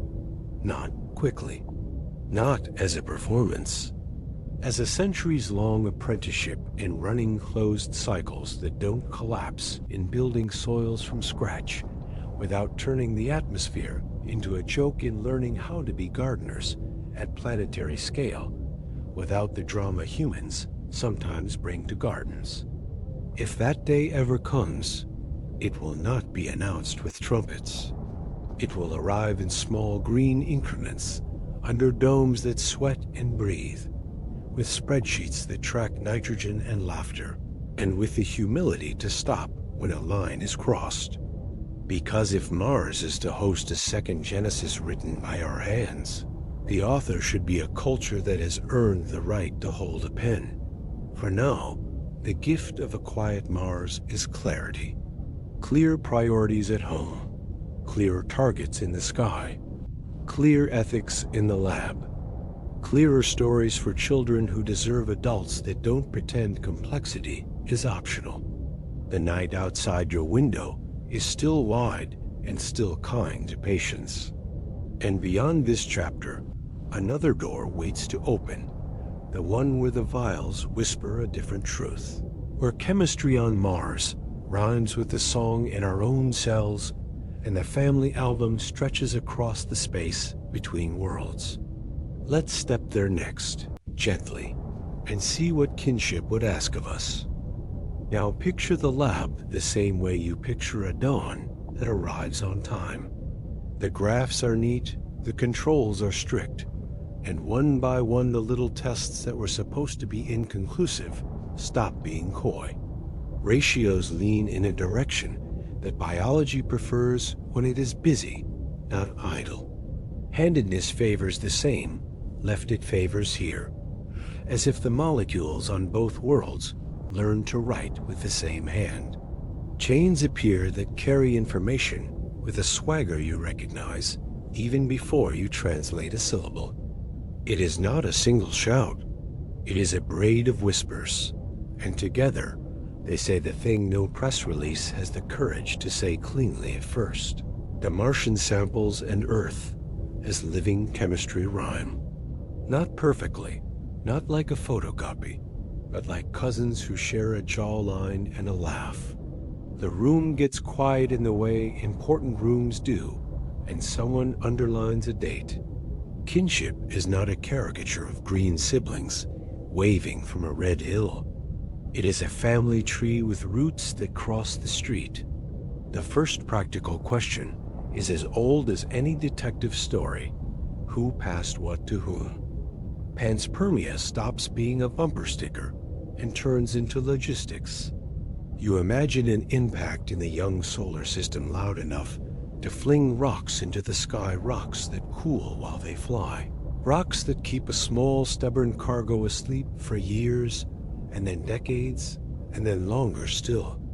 You imagine the same thing happening on the other world a little earlier or a little later, a slow exchange of stone postcards between neighbors who never met. In that picture, genes do not need to be identical to be related. They need to share old quirks, deep alphabet choices, sly biases in the way enzymes prefer their partners. The sort of inherited habits that sit so far down in the cellar that cultures can't repaint them. You can hear the debates lining up like chairs. Did life begin first on Mars? Quieter and less geologically fidgety in its youth, and then travel here when Earth was still in a tantrum of tide and crust? Did it spark here and leap outward during one of our own skywriting impacts? Did it start in both places from the same pantry of chemistry that rained down on both worlds, and then swap recipes back and forth until the letters blurred into a single hand? The beautiful thing about kinship is that it invites more than one good answer. A family can have older cousins and younger ones, and the album still shows the same eyes. When kinship is real, the lab becomes genealogy in slow motion. You do not need every letter in every chain. You need comparative anchors.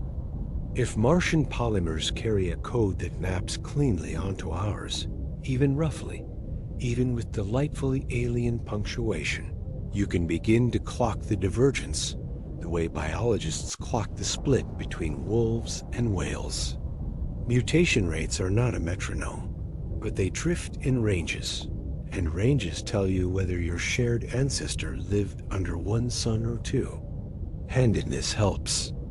A preference for one mirror image of a molecule over its twin is a coin flip at the very beginning and a lifelong habit once a lineage commits. If Mars and Earth chose the same hand for the same essential jobs, and the rest of the kitchen looks familiar, the case for a common ancestor grows thicker than any press conference has time to read out loud. Kinship rewrites decorum without making the room loud. Planetary protection remains strict, but the mood shifts from quarantine to respect. You are not guarding against an alien plague. You are protecting the oldest pages of a family diary. That means fewer plastic bubbles built from fear, and more glass windows built from humility. It means missions that ask different questions. Where did the transfer likely occur? which craters held pools long enough to become incubators, which layers in the salts and clays read like palimpsests, old writing scratched out, new writing on top, both legible if you angle the light correctly.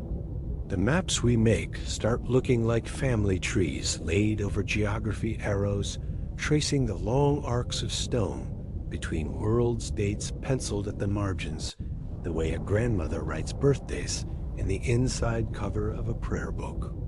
There is a human warmth hiding in the cold grouse, a widening of the pronoun we. If life here and life there share a root, then the act of exploring stops feeling like trespass and starts feeling like visiting a cousin who kept a box of our childhood toys. We do not barge in and rearrange the furniture. We sit on the floor and open the box and tell stories while we pass things around. The ethics become almost ordinary. You do not colonize a cousin's home. You trade, you restore. You ask to borrow the album, and you bring it back with new pages you printed yourself. When the grand idea of terraforming comes back to the table, it does not swagger. It clears its throat. If we ever decide to warm some chosen valleys, it will be with the caution of a conservator cleaning a painting, testing solvents in dots the size of raindrops before ever touching the face. Kinship also simplifies and deepens the search beyond our yard. If rocks can carry recipes, then the universe will treat distance less rudely within a system, and under the right violence between nearby stars. A modest impact can be a mailman. The statistical picture changes. You stop imagining isolated sparks and start imagining clusters of worlds where one success throws embers. The quiet moons around gas giants become more interesting because they sit under busy skies. The list of targets for life's signatures lengthens, and at the same time, the odds of recognizing a familiar tune improve. If a life family is loose across the neighborhood, then biosignatures may rhyme across many atmospheres with slight variations. Detecting cousins becomes a matter of training your ear to hear the key change. Our bedtime paradox, the one about silence in a galaxy that should be buzzing, does not vanish under kinship. It becomes more pointed. If life spreads easily once it starts, then starts should not be rare, and yet the night is calm. Perhaps kinship rarely climbs to conversation. Perhaps the road from a lucky molecule to a thinking city is long and full of weather. Perhaps the great filter sits not at the birth of chemistry, but at the adolescence of civilizations that suddenly hold tools whose consequences outrun their caution. Kinship widens the throat over which we must cross. It says, beginnings are generous, staying is hard. That is not a warning meant to keep anyone awake. It is a lullaby that asks us to keep the fire tended when the house is old, and the wind beyond the eaves is confident. There is craft hiding inside the romance. Laboratories will spend years disentangling contamination from inheritance. If the samples rhyme with us, they will also carry us, because every instrument, every glove, every breath is a moral hazard. The only way to believe the kinship is to prove that it is not a smear we brought from home. That means independent labs, boring audits, methods that feel like a tax form and save you from embarrassment later. It means rerunning joyous experiments with a frown and a different technician and a control that knows how to say no. It means letting skeptics sing until their song fades, not from fatigue, but from data. The grown-up version of wonder thrives in that weather. Kinship will change classrooms. A child tracing the solar system in pencil learns that life is not a miracle, but a migratory habit when the wind is right and the rocks are bold. The drawings of comets and craters acquire a domestic mood. These are the hallways between rooms in the same house. The first language of biology remains the same chemistry under selection, but the accent softens. We belong to a story that is older than our oceans and wider than our hills. You can sleep well under a roof like that. It holds. Practical missions will suddenly have very beautiful names. A lander that goes to a crater, chosen for its age and its knack for holding water, becomes the archivist. An orbiter that catalogs potential launch pads for rocks that once flew becomes the postmaster. A sample return that targets layers predicted to preserve the earliest handwriting becomes the librarian. None of these names will make it into official paperwork. All of them will live on whiteboards at midnight, while graduate students argue about drill sites and coffee cools. And then there is the oldest etiquette of all, the one we preach at family tables and forget on message boards. Kinship makes it easier to be generous because the boundary between us and them blurs into us and us. It is harder to indulge the fantasy that Earth is a singular stage on which we strut while the rest of the universe waits for cues.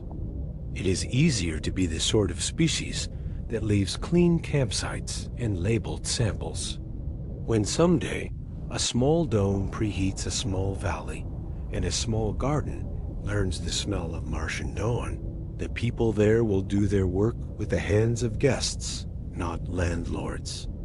That is the right posture when the album shows both faces. The story wants to walk one step further now, into the mechanics of why Mars might have been the older cousin in the first place. It is not a claim. It is a possibility written in craters and nights. Early Mars may have offered the laboratory Earth kept wiping clean. Asteroid impacts there could have made warm bowls with patient edges, thousands of little petri dishes under a sky with time to spare. Earth had tides and tantrums. Mars had pools and pauses. In the next chapter, we will sit beside those bowls and watch chemistry try again and again until one chain refuses to fall apart. For tonight, let the new we expand just enough to fit two worlds under the same quilt, and let the thought of cousins make the room a little warmer. Picture the early solar system as a neighborhood with more construction dust than rules. The kind of place where rocks flew like teenagers learning to drive, and nobody had discovered speed limits yet.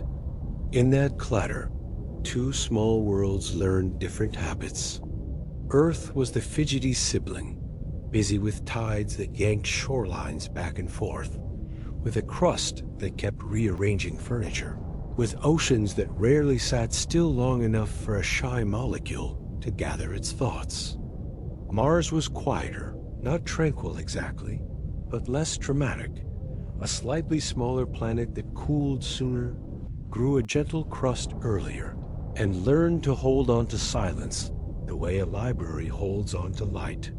If you were a fragile chain of chemistry looking for a place to try something new, Mars offered more afternoons without interruption. Asteroid impacts were the loud exceptions, and strangely, they may have been the most generous hosts. When a large rock hits a young planet, it doesn't just bruise the surface and leave. It digs a bowl, melts crust into glass, stirs metals into water, and for a while sets up a natural laboratory where heat, minerals, and liquid gather under a roof of sky. On Mars, because the crust settled earlier and stayed put, those bowls could persist. Water collected, then lingered, then slowly cooled. Day broke and dried the edges. Night fell and condensed the air's breath back into the waiting rims. Over and over, wet chased dry, and the pond became a metronome. If life is a recipe that needs cycle soak, heat, concentrate, rest, these craters kept time like a careful cook. Earth had bowls, too, but the kitchen kept moving. Tectonics recycled surfaces. Oceans eroded careful arrangements, and the great conveyor belts of plates pulled promising experiments back into the hot, forgetful mantle. You can imagine 1,000 promising afternoons interrupted by a restless planet picking up the tablecloth. Mars, by virtue of being smaller and less active in its middle, left more tables set. From orbit today, we still trace the rims of those ancient craters, the mineral stains along their lips, the ghostly shorelines etched like pencil marks you can see only when you tilt the page.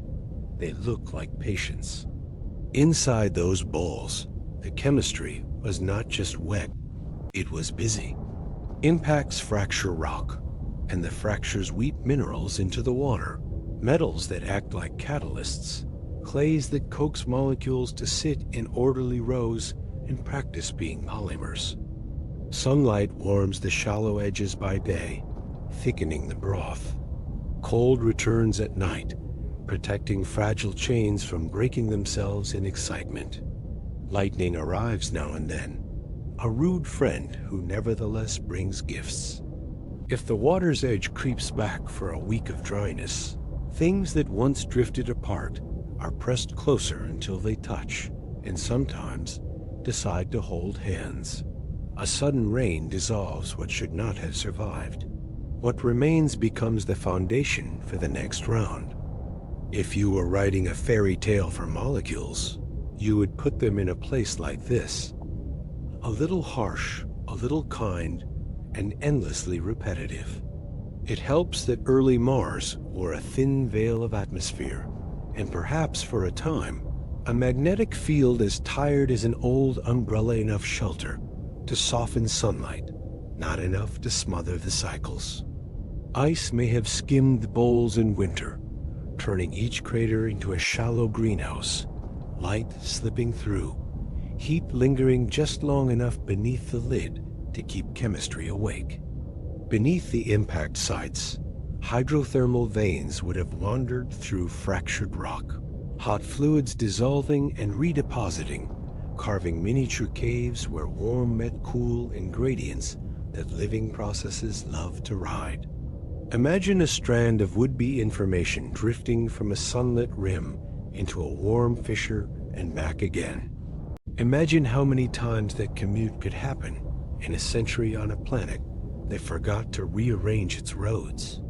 Early Earth, brash and loud, offered different ifs. Vast tides churned shorelines. An atmosphere thickened and thinned with volcanic moods. Lightning wrote diagonals across humid skies, and ocean vents exhaled chemistry by the cubic mile. The case for Earth-first origins leans on abundance, more water, more energy, more diversity of settings, where reactions could wander until one tripped over a loop that said, "Copy me." The counter case for Mars smiles and points at stability. More bowls that didn't tip, more pages that weren't erased, more places where concentration could rise and fall like a tide under human supervision. The truth may be that both planets ran the experiment, perhaps many times, perhaps in different registers, and that rocks moving between them served as crude couriers for half-finished ideas. Rocks are clumsy mail carriers, but they are stubborn. A big impact can eject fragments into space, wrapped in a thin jacket of melt. Warm at first, then cooling as deep cold takes over. Inside, tiny pockets stay insulated from the vacuum, from radiation that would sterilize the surface. Microbes here on Earth ride similar shelters through harsher places than we like to admit. Most passengers would never make it. A few might nap deeply enough to wake on a new world and find themselves, if not at home, at least in a familiar neighborhood. Over millions of years, a slow exchange of stone and stories could have connected two kitchens into one pantry. The family resemblance we might find in a Martian sample would be the signature on many such receipts. There is a reason scientists love drab minerals with lyrical names. Clays, for instance, aren't glamorous, but their layered sheets present a gentle tyranny, encouraging certain chains to line up and stick. Borate minerals, the quiet accountants of early chemistry, stabilize sugars long enough for them to be useful instead of deliciously self-destructive. Phosphates, miserly with their energy, make deals that stick. Iron and nickel carry electrons like reliable couriers. In those bowls, under a sun slightly dimmer than ours today, every grain could have been a negotiator, making improbable arrangements a little more likely by insisting on order where chaos would otherwise reign. Mars offered ledger books that weren't constantly thrown in the fire. If Mars did host more patient laboratories, it could still have run out of afternoons. The planet cooled, its core quieted, the magnetic field sulked and wandered away, and the atmosphere thinned until water no longer felt welcome, except as frost in the shade or brine too salty for most of our earthly hierarchies. Bowls cracked. Winds began to rule. Whatever experiments had been running either finished the only way chemistry knows how, by settling into stability that looks like boredom, or found a trick to keep going underground, slower, deeper, hidden in pores that cling to memories of warmth. Earth, meanwhile, calmed down enough for long-term projects. Plates still shuffled, but oceans found their rhythms. Continents learned to nap.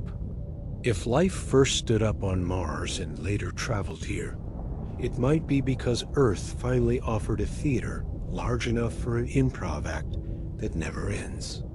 If life stood up here first, Mars may have been the rehearsal stage where chemistry learned its lines. You can turn this whole chapter into a simple picture if you like.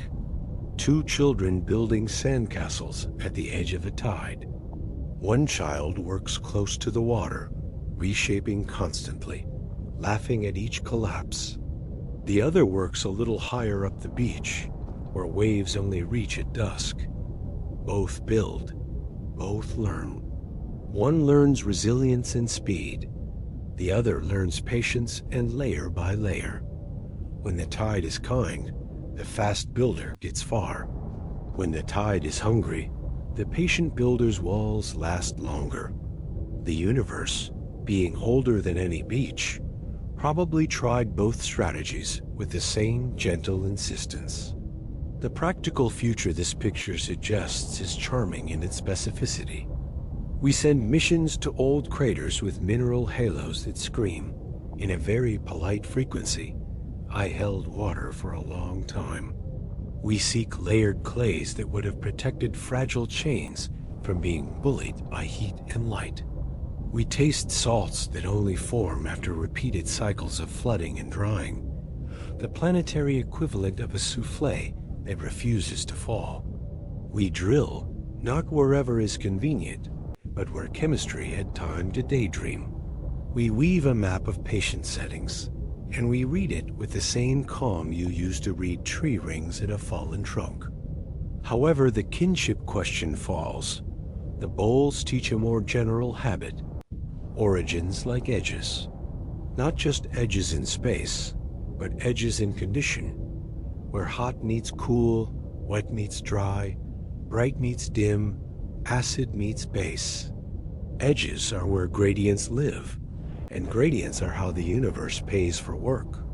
Early Mars, with its countless little edges sitting still long enough to be useful, might have been generous in a way Earth could not afford until later. That is not a boast for one world or a slight to the other. It is a reminder that variety, not drama, keeps the experiment honest. If you let your thoughts wander, you can see the same logic scaling to other places. Impact bowls on icy moons beneath translucent lids, where brine sloshes and refreezes, setting the metronome for cycles we have not yet watched. Crater lakes under pale suns ringing exoplanets, their shorelines scribbled with chemistry, waiting to be read by instruments that haven't left the drafting table yet. The geometry of a bowl is universal. The patience it demands, likewise. A species interested in first contact should cultivate an affection for bowls. They are where recipes learn to be recipes. Before we leave the Red Planet's kitchens, notice how this chapter hums in harmony with our earlier caution about technology and indifference. Whether life began in bowls or vents, or a puddle that only poets can love, it got its start because a place stayed within certain lines long enough for luck to become habit. That is what we will have to do with our tools and our choices. Hold the conditions steady while new ways of living prove they can take care of themselves without setting the tablecloth on fire. Origins and survival share a rhythm. Patient cycles, reversible steps, the humility to let the next day look like the last so that something delicate can finish becoming strong. From here, our path bends toward the bolder possibility, the one that removes kinship from the sentence and leaves life standing on Mars in a suit we don't recognize. The bowls remain, the cycles remain, but the alphabet inside them is different. That outcome asks us to widen biology until it can carry an extra grammar, to think of cells that aren't our cousins and metabolisms that never read our book. It is a strange and generous door. When you're ready, we'll open it slowly, the way you open a window at night, to let in air you can't see, and a song you don't yet know by heart. Open the vial, dim the lights of the instrument, and imagine that the song you hear is undeniably alive and undeniably not ours. Chains carry information, but the links are different. Energy moves with purpose, but along routes our enzymes would get lost in. Boundaries exist, but the membranes are built from materials that would look eccentric in our textbooks, as if the cell had shopped at a hardware store we don't have. The most familiar word life keeps its meaning, and every supporting sentence changes. You do not need to see a creature to know it. The evidence sits in ratios and repetitions, in molecules arranged with thrift and stubbornness, in patterns that shout intention in a grammar we haven't met. Life without DNA's in a poetry here hits chemistry, and chemistry is the one language the universe always grades fairly. The first human response to such a finding is not a headline, but a posture.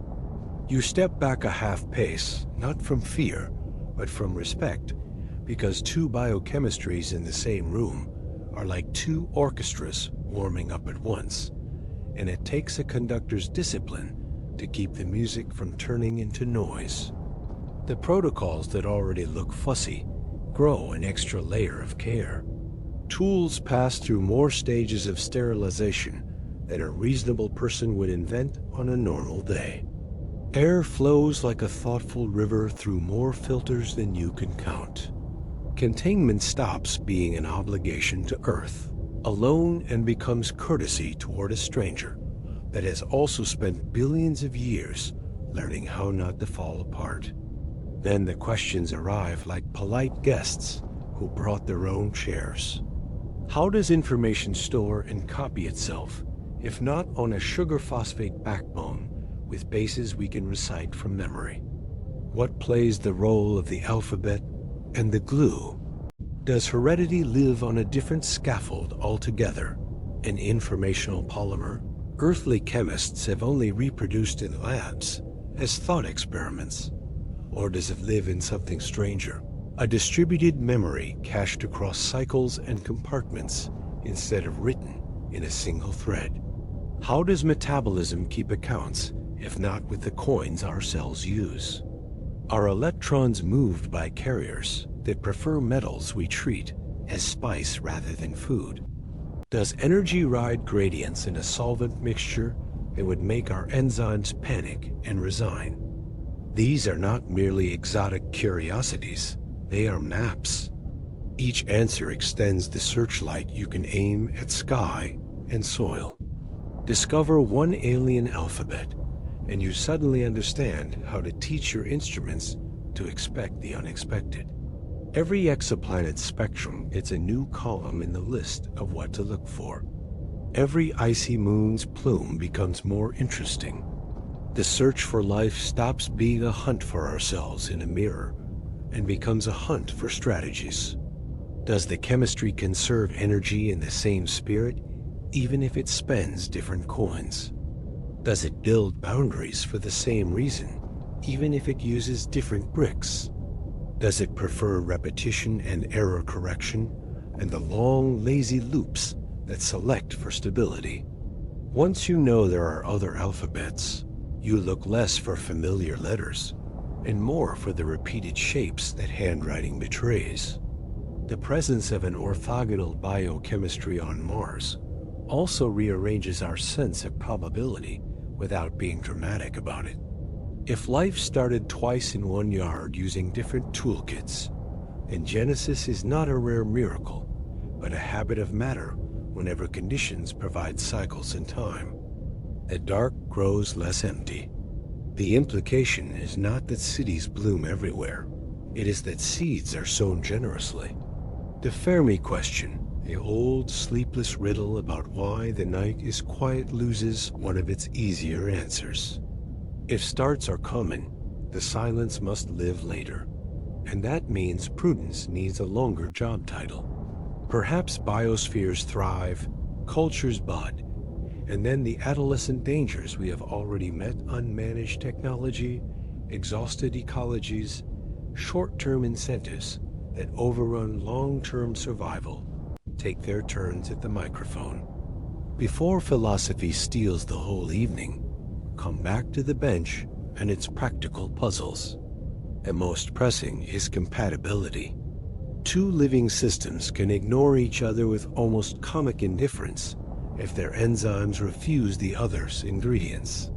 If Martian life uses a different-handedness for key molecules, our proteins will glance off like mismatched puzzle pieces.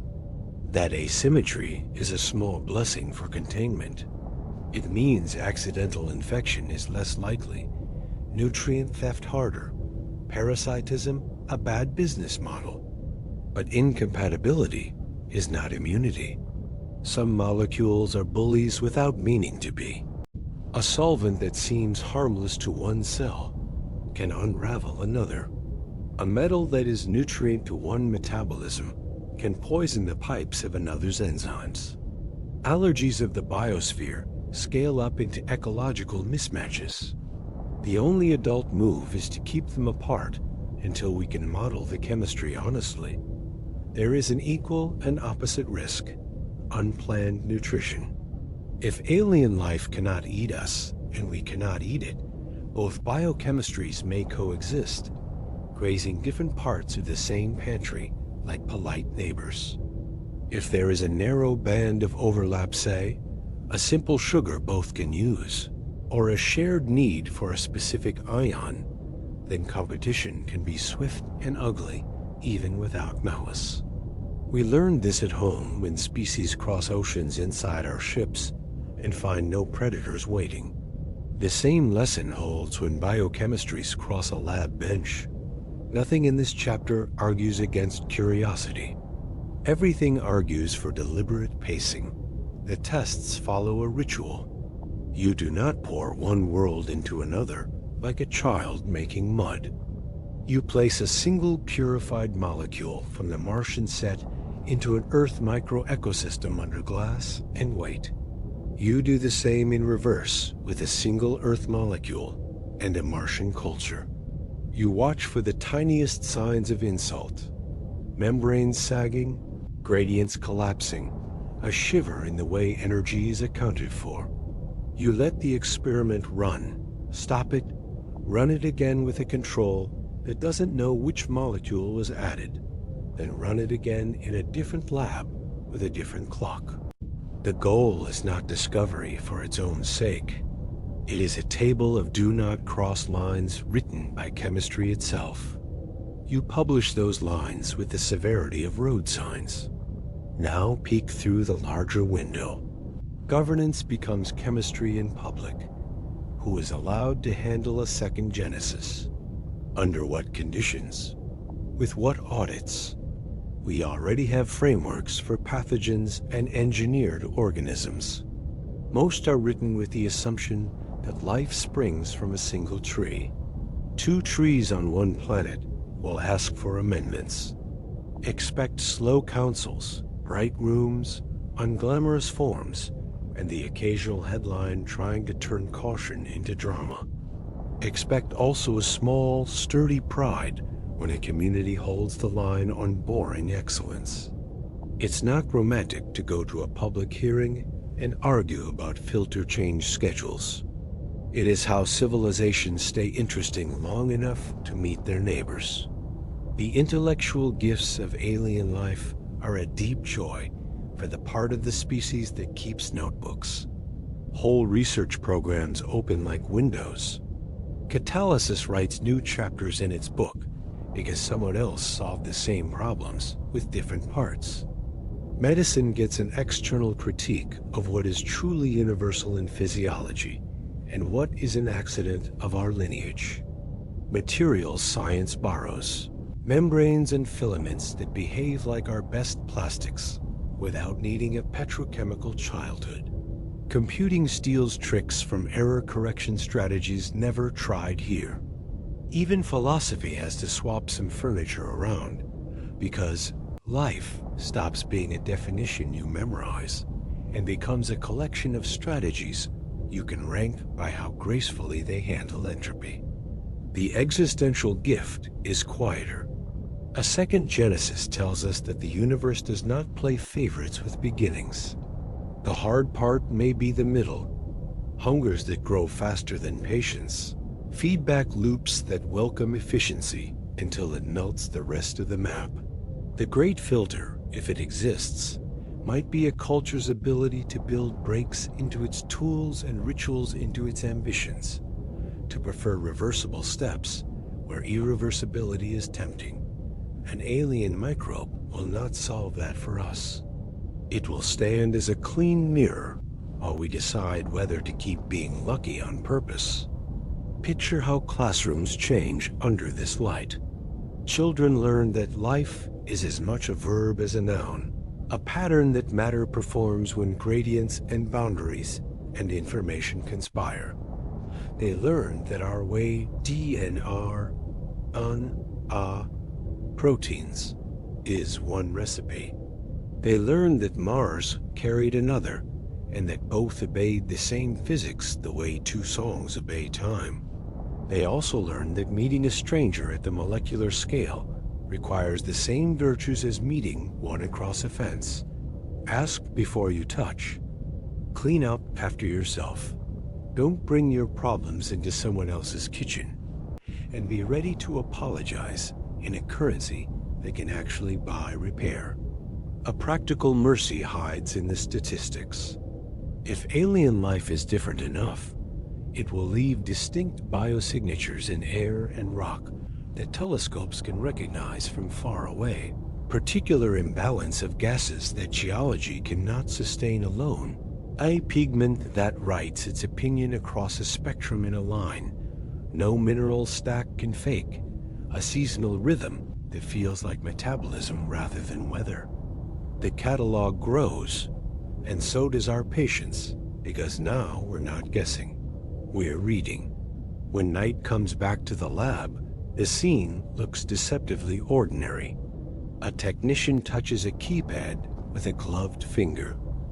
A pump sighs. A spectrum draws itself as if it had all the time in the world. The joy here is not the science fiction headline of Second Life Found.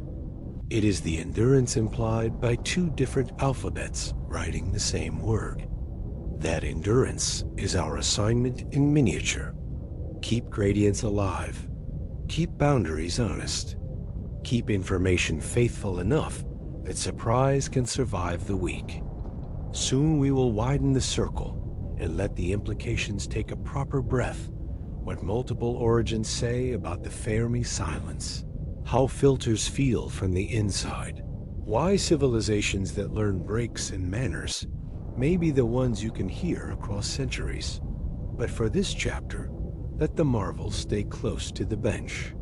Somewhere in a sealed vial, chemistry learned the same trick we learned and did it with different parts.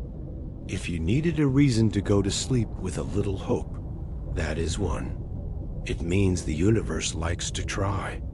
Our job is to help it keep what it likes. Stand back from the bench and let the room widen until the lab becomes a dot on a map. The map becomes a page in an atlas, and the atlas becomes a small square on a wall where the Milky Way is a ribbon. Whether Mars answered with no life, with cousins, or with strangers, a simple truth follows us out of those bright rooms. Beginnings either happen rarely or they happen often. If they happen rarely, our task is caretaking. If they happen often, our task is humility. The hum between these two assignments is the old refrain playing softly behind every chapter tonight. The universe is large, and yet the night is quiet. When a child asks why, you can answer in stories that are sober and still gentle enough for sleep. If origins are rare, then silence is descriptive. You do not expect choruses in empty concert halls. A sterile Mars supports this mood, and so would sterile craters on icy moons, and so would a patient survey of exoplanet skies that returns only the chemistry of weather and rock. In that world, the quiet is not ominous. It is just the sound of distance and rarity.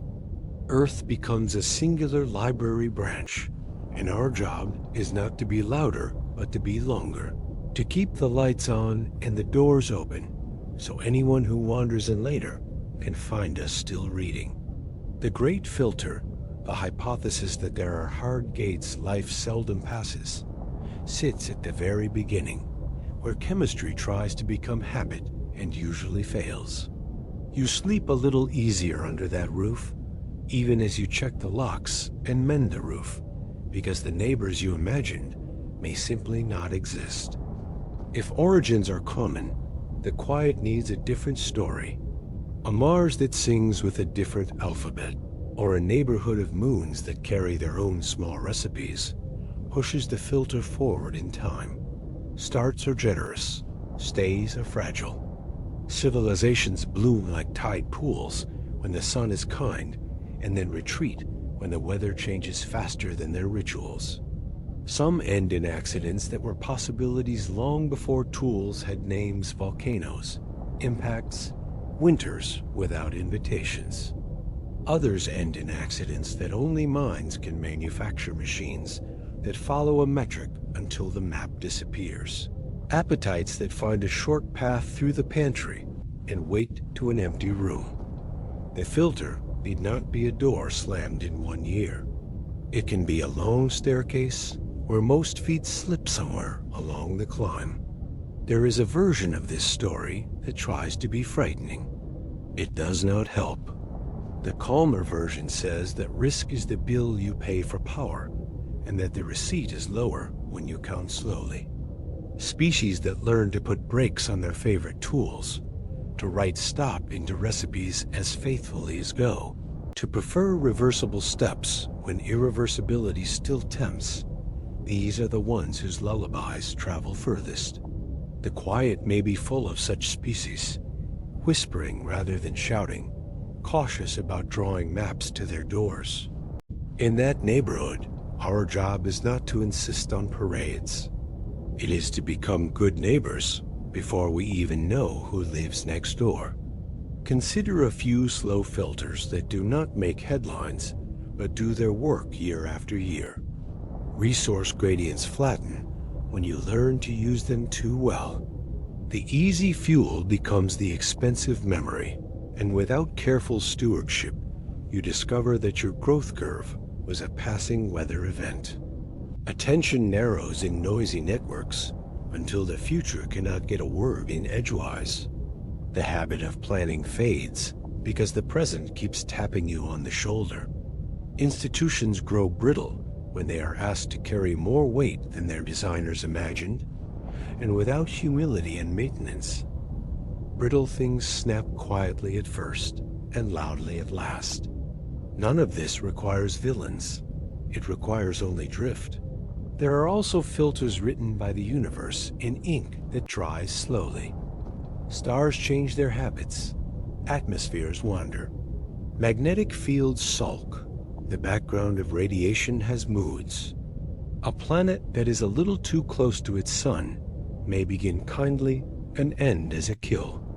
A world a little too small may lose its shield and let its surface age before minds have time to build umbrellas.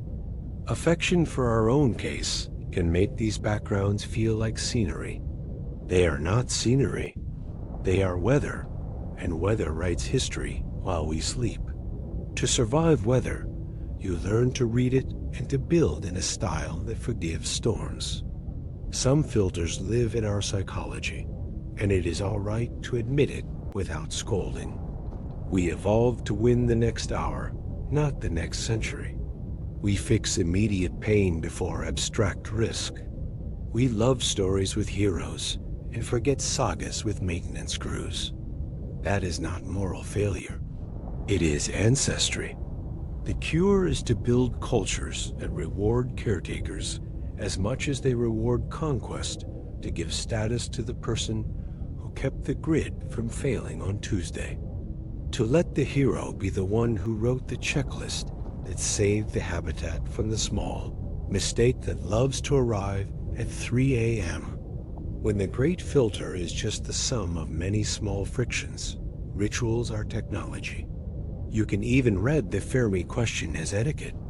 If many civilizations discover that shouting invites the wrong kind of attention, a hungry probe, an indifferent factory, a neighbor who prefers not to be watched, then restraint becomes the common law of old neighborhoods.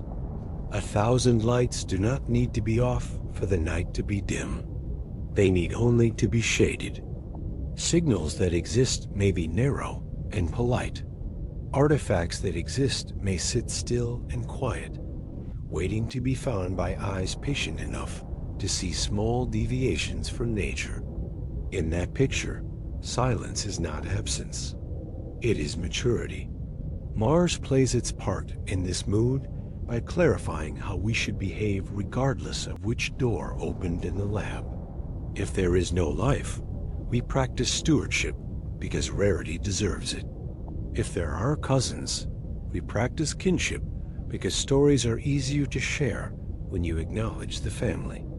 If there are strangers, we practice consent because two biochemistries are, by default, two kitchen rule sets that mustn't be mixed until both cooks agree.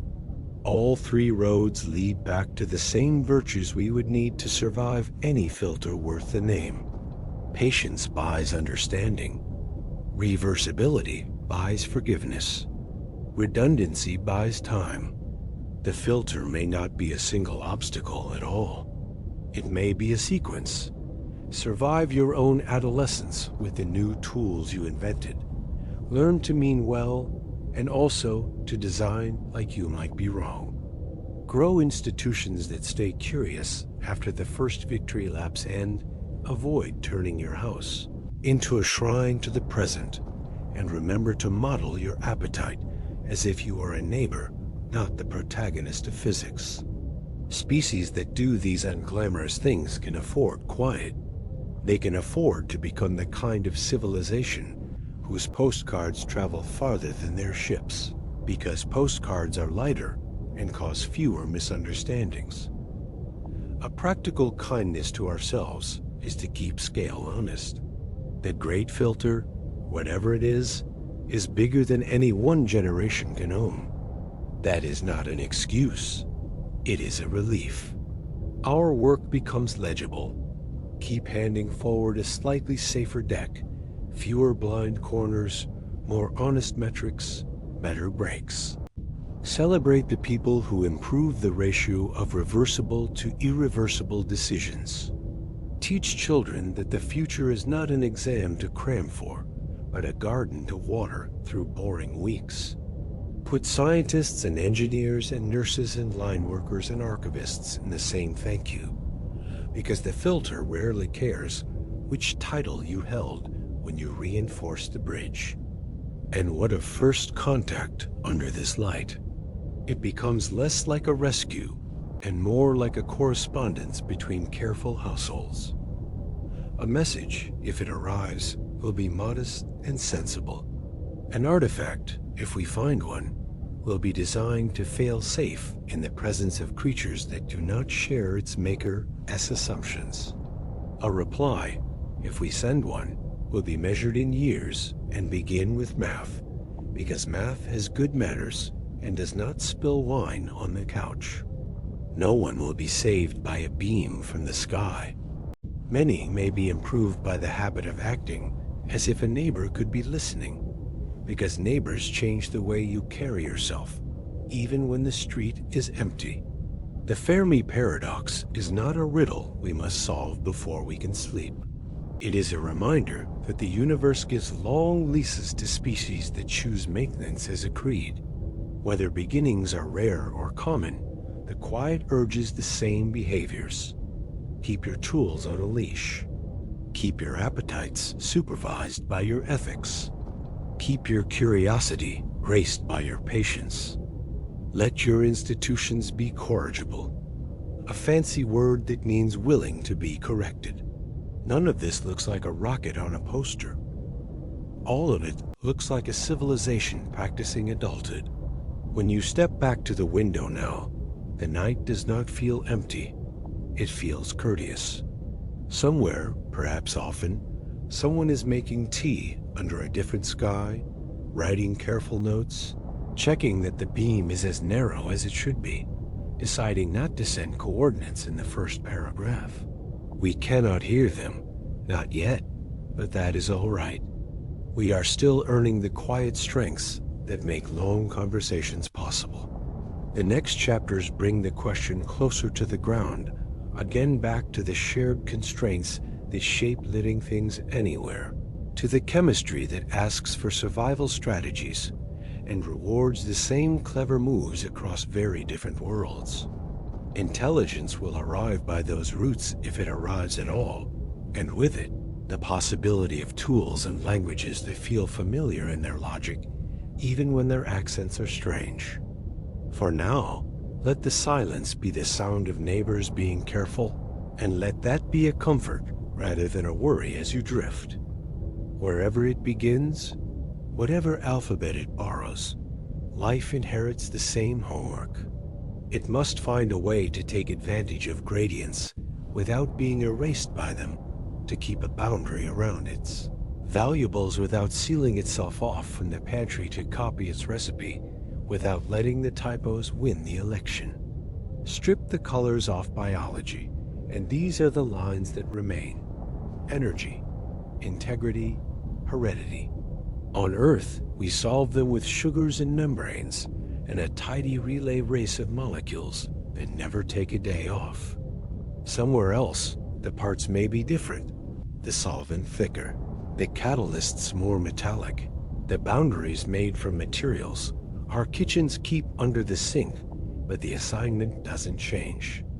That is both the comfort and the challenge of astrobiology. You can predict needs without predicting costumes. Energy comes first, because nothing clever happens at room temperature in a closed jar. A young organism must learn to sit between sources and sinks the way campers sit between fire and night. On Earth, that means light and chemical gradients, meals stolen from rocks or sunlight woven into sugars. In other places, it could mean red chemical dawns under ice, or the slow generosity of radioactive heat, or tides in an ocean that never bothers with the sky. Wherever it is, the trick is to harness a difference hot to cold, concentrated to dilute, high to low without erasing it so quickly that tomorrow has nothing left to give. Successful metabolisms are polite with their gradients. They sip, they cycle, they spread the work across time so that the pantry restocks between visits. If you want a two-word prayer for survival strategies anywhere, try leave some. Boundaries arrive almost as soon as energy does. A living system is a party with a guest list, and the bouncer is a membrane, a wall that negotiates. Too porous, and the first lucky arrangements are washed away by the same tide that made them. Too tight, and the shop runs out of supplies, while promising customers stare through the glass. Earth's membranes are oily mosaics, with dolmen that open for the right ions and refuse the rest. Elsewhere, the bouncer might be a mineral lattice or a polymer we have only met in patents. The logic will be familiar, even when the parts are not. Make it easier for good traffic than for bad. Make it easier to go out with trash than to come in with knives. And keep the cash box somewhere a clumsy fluctuation can't reach. Good fences don't make good neighbors in biology. Good gates do. Heredity is the third leg of the small table that holds everything else up. Copying is how a strategy gets a second chance. Too much fidelity and evolution stalls, stuck polishing a single routine while the weather changes. Too much sloppiness, and the routine collapses under noise.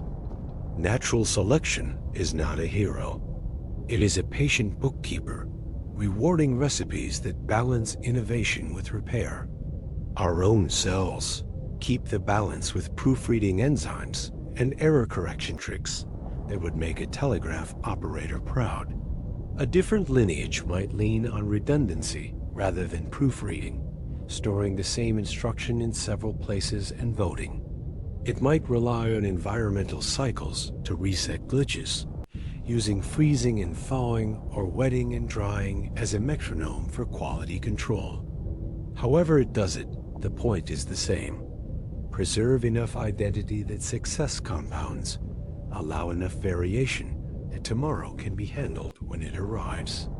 Once those three chores are navigable, a fourth appears almost immediately, as inevitable as sunrise. Movement. Feeding, fleeing, and finding mates are all gradient problems stretched across geography. Even plants, those patient masters of stillness, move in every dimension that counts pollen. Seeds, sap, stomata, roots that nose through dark maps with the stubbornness of miners. The world pays a salary to bodies that can relocate the boundary between themselves and opportunity. On land with gravity like ours, legs are a common loan because friction is a miser and the ground is a reliable ledger. In water, fins settle the bill because drag is bossy and lift is cheap. In thick atmospheres, flight happens almost by accident once gliding becomes a habit. Swap the environment and the engineering diagrams change, but movement remains the same contract. Exchange energy for a better view of the buffet and a later arrival of the wolf. Communication is the fifth chore, sneaking in as soon as one organism becomes another organism's weather. When neighbors can change each other's gradients by stealing, by sharing, by shadowing, the ability to announce intent or to lie about it becomes profitable. Signals start simple and stay expensive. You do not waste energy on talk unless talk alters survival. Bacteria swap chemical gossip that says stay, go, divide, sleep. Squid paint light on their own skin to interrupt the mathematics of a predator's eye. Forests move sugars and warnings through fungal telegraphs we barely understand. The medium changes with the planet. In dense atmospheres, sound is a bargain.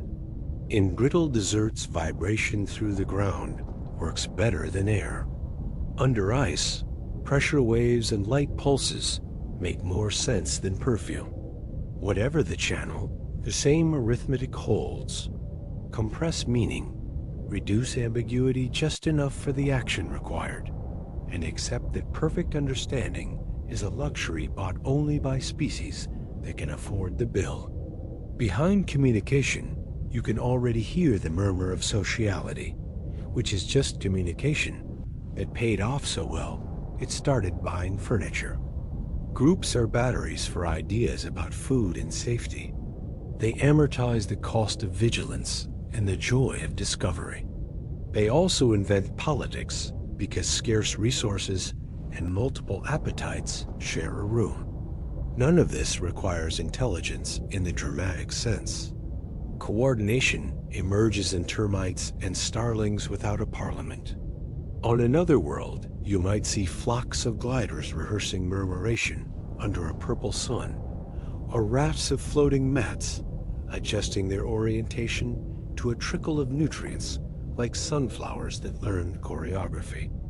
Social systems can be robust without being kind, elegant without being wise. They exist because selection rewards strategies that solve problems collectively when the math says individuals lose more often. At this point, intelligence is a rumor in the room, and nothing more. Large brains or their functional analogs cost a fortune in energy. They are justified only when the environment contains surprises that cannot be handled by reflexes, inheritance, or the quiet genius of a well-tuned body. Predators with many prey types prey with predators that vary their tactics. Social species with alliances and deceptions. These are the places where prediction buys lunch. Intelligence is not inevitable. It is contingent, a bet placed by lineages living in volatile casinos.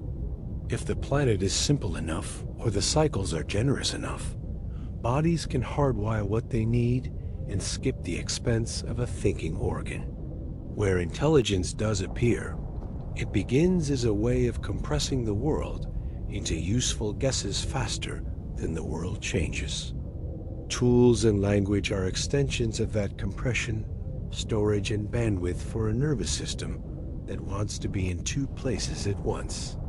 Throughout all of this, natural selection is the quiet accountant at the back of the shop. It doesn't plan. It balances ledgers. It doesn't praise. It pays. Wherever you go in the galaxy, the same account books rule entropy on one page, structure on the other, with energy as the currency and time as the interest rate. This is why convergent evolution is such a dependable guide for speculation. When the math of a problem is the same, the shapes that solve it often rhyme, not identical rhyme. Wings as membranes, wings as feathers, wings as shells.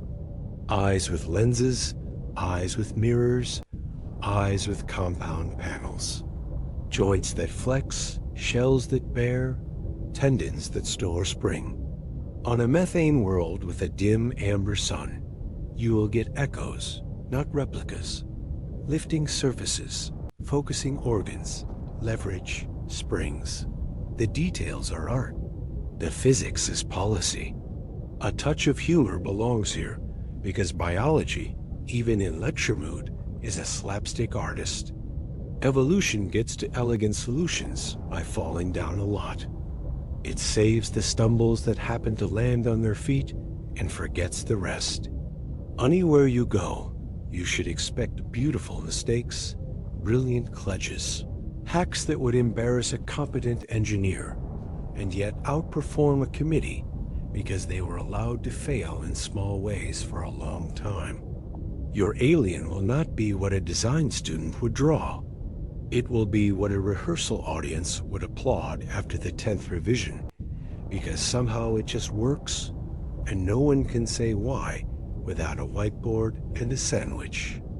Now slide the frame back to first contact. The reason this chapter matters there is simple.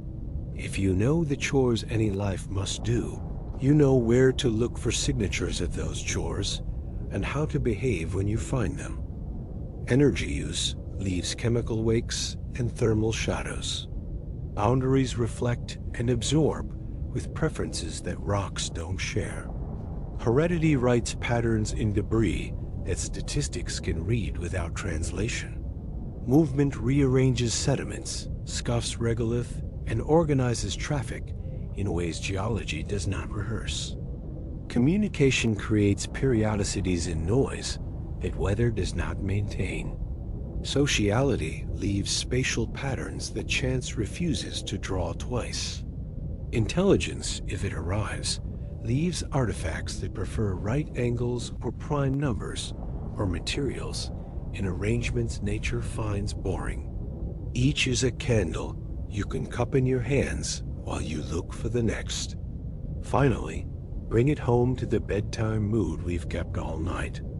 It is comforting to know that, under whatever sky, life has to learn the same small kindnesses to itself. Spend slowly, keep the edges tidy, remember what works, move when moving pays, talk when talking helps, share when sharing is cheaper than hoarding, and only then try to think. Those rules are not commandments. They are recipes that physics allows. If we cultivate them here, we are more likely to recognize our neighbors when we meet them, not by their faces, which will surprise us, but by their habits, which will feel like something we always knew. In the next step, we can let those habits grow bodies, how legs and fins and wings and stranger tools might appear under different suns, and let convergent evolution sketch silhouettes we can trust well enough to fall asleep beside.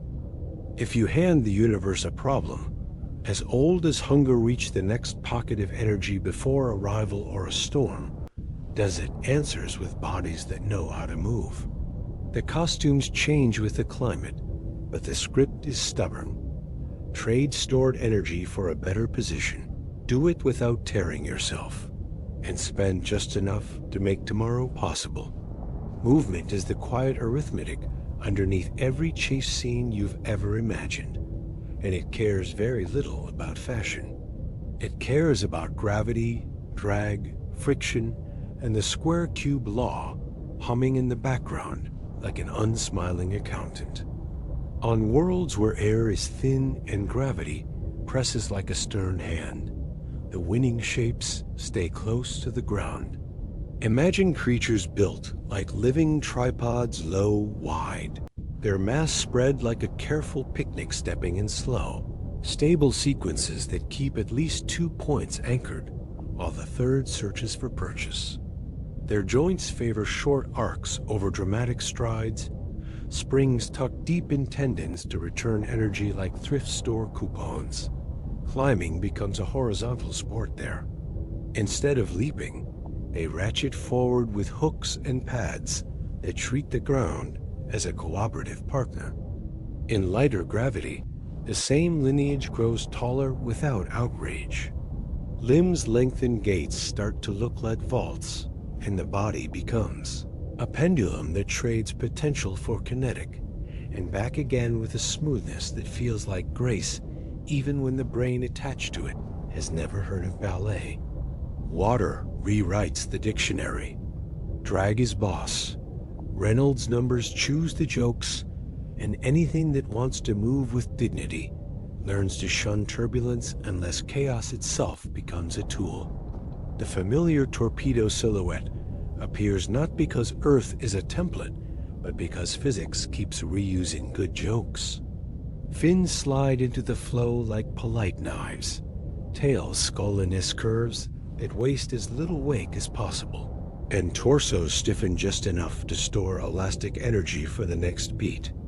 In thicker solvents, think seas that pour like oil under cold sun's propulsion, slows into dignified sweeps. Broad paddles that lean on viscosity, the way a rower leans on water at dawn. In extremely thin liquids where inertia wins, every argument motion becomes quick flicks and darting feints because stopping costs as much as starting. The ocean, there is a skating rink, and everyone has learned the art of drifting without showing off. Air is a negotiation between lift and weight, drag and nerve. On dense atmosphere worlds, flight comes cheap and dignified. Wings can be small and lazy, strokes slow enough to lull a child, glides long enough to make gravity feel like a hobby. In thin air, success looks like big spans and fast beats, or clever cheats ballooning sacks, warmed by sunlight electrostatic sails that push against a field rather than a breeze kites that harvest energy from gusts and store it in muscles wrapped around bones that double as spools.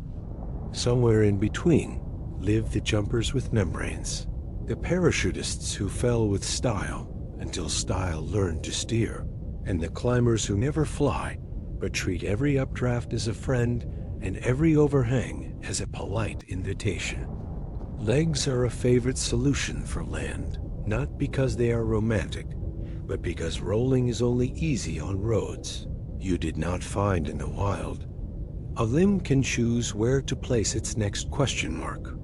A wheel cannot ask at all. Across many planets, the mathematics of springs and pendulums will produce rhymes. Alternating gates that keep the center of mass bobbing just enough to return energy. Tripods of support in odd-limbed creatures. Sprawled postures that hug the ground when speed is optional. And erect postures that lift the belly when speed starts paying the bills. Segmentation helps with repair and with choreography. A body built from repeating modules can lose a piece and still cash a check. Exoskeletons appear where outside armor doubles as leverage. Endoskeletons flourish where size grows past what a shell can manage without becoming a prison. Hydrostatic skeletons pressurize sleeves of muscle around fluids sneak into every environment that rewards flexibility and punishes joints. Surfaces write their own advice into ankles and toes. On powder sands under a pale sun, wide feet spread like philosophy, and toes serve as little paddles, each step a brief swim through a lazy avalanche. On regolith as fine as smoke, microspines catch the way a whisper catches on stubble. And creatures move as if they were always testing the ground with a question they already know how to answer. Ice invites claws that are also chisels and pads that sweat antifreeze. Bellies that can slide without bruising the precious machinery tucked inside. And tails that serve as outriggers or rudders, or on good days, comic relief. In forests under heavy gravity, bodies go lateral, rib cages becoming girders, limbs turning into living cantilevers that share loads with vines that don't mind being co-workers. Scale keeps tapping on the glass. Tiny swimmers live in a world where inertia forgets their names. Their strokes must be asymmetric, or they go nowhere, forever opening and closing like a polite scallop that never arrives at dinner. At larger sizes, momentum becomes a loyal dog, predictable if trained, destructive if not. Giants move slow because bones and tendons complain under sudden change, and because the square cube, law keeps whispering that strength scales with area, while weight scales with volume. A fact that turns sprinters into walkers when a lineage gets ambitious with height. Microscopic flyers are improbable because air feels like honey at their size. Microscopic walkers are exuberant because the floor is a trampoline and the ceiling is a rumor. Not every body is a single body. Some organisms decide that the best way to move is to be many at once. Picture mats that creep by coordinated swelling and shrinking, a communal peristalsis that treats ground like a partner in a slow dance. Imagine rafts of buoyant cells that pump gas into themselves to rise, vent to sink, and as a group ride vertical currents that their own chemistry calls into being. Envision chain creatures whose modules can detach for errands and reattach with a click. Supply chains made of flesh, logistics that can literally grow a bridge to walk across and then eat the bridge when the crossing is done. Movement here is not grace. It is consensus, and it can be as beautiful as a flock or as unnerving as a rumor. Senses wire directly into motion because decisions arrive at muscles faster than committees can meet. Eyes are the things that serve their role face forward when hunting pays and sideways when ambushes are a tradition. Ears become membranes, hairs, pressure lines, fields that hum when a neighbor moves. Smells become maps in thick air. Electric fields become whispers underwater. Magnetism becomes a hallway when the sky is useless. Bodies place sensors where the timing matters on tips, along edges, at the leading face. When you watch an alien move, you will be watching a nervous system spend its budget where hesitation would be expensive, not where aesthetics would be pleased.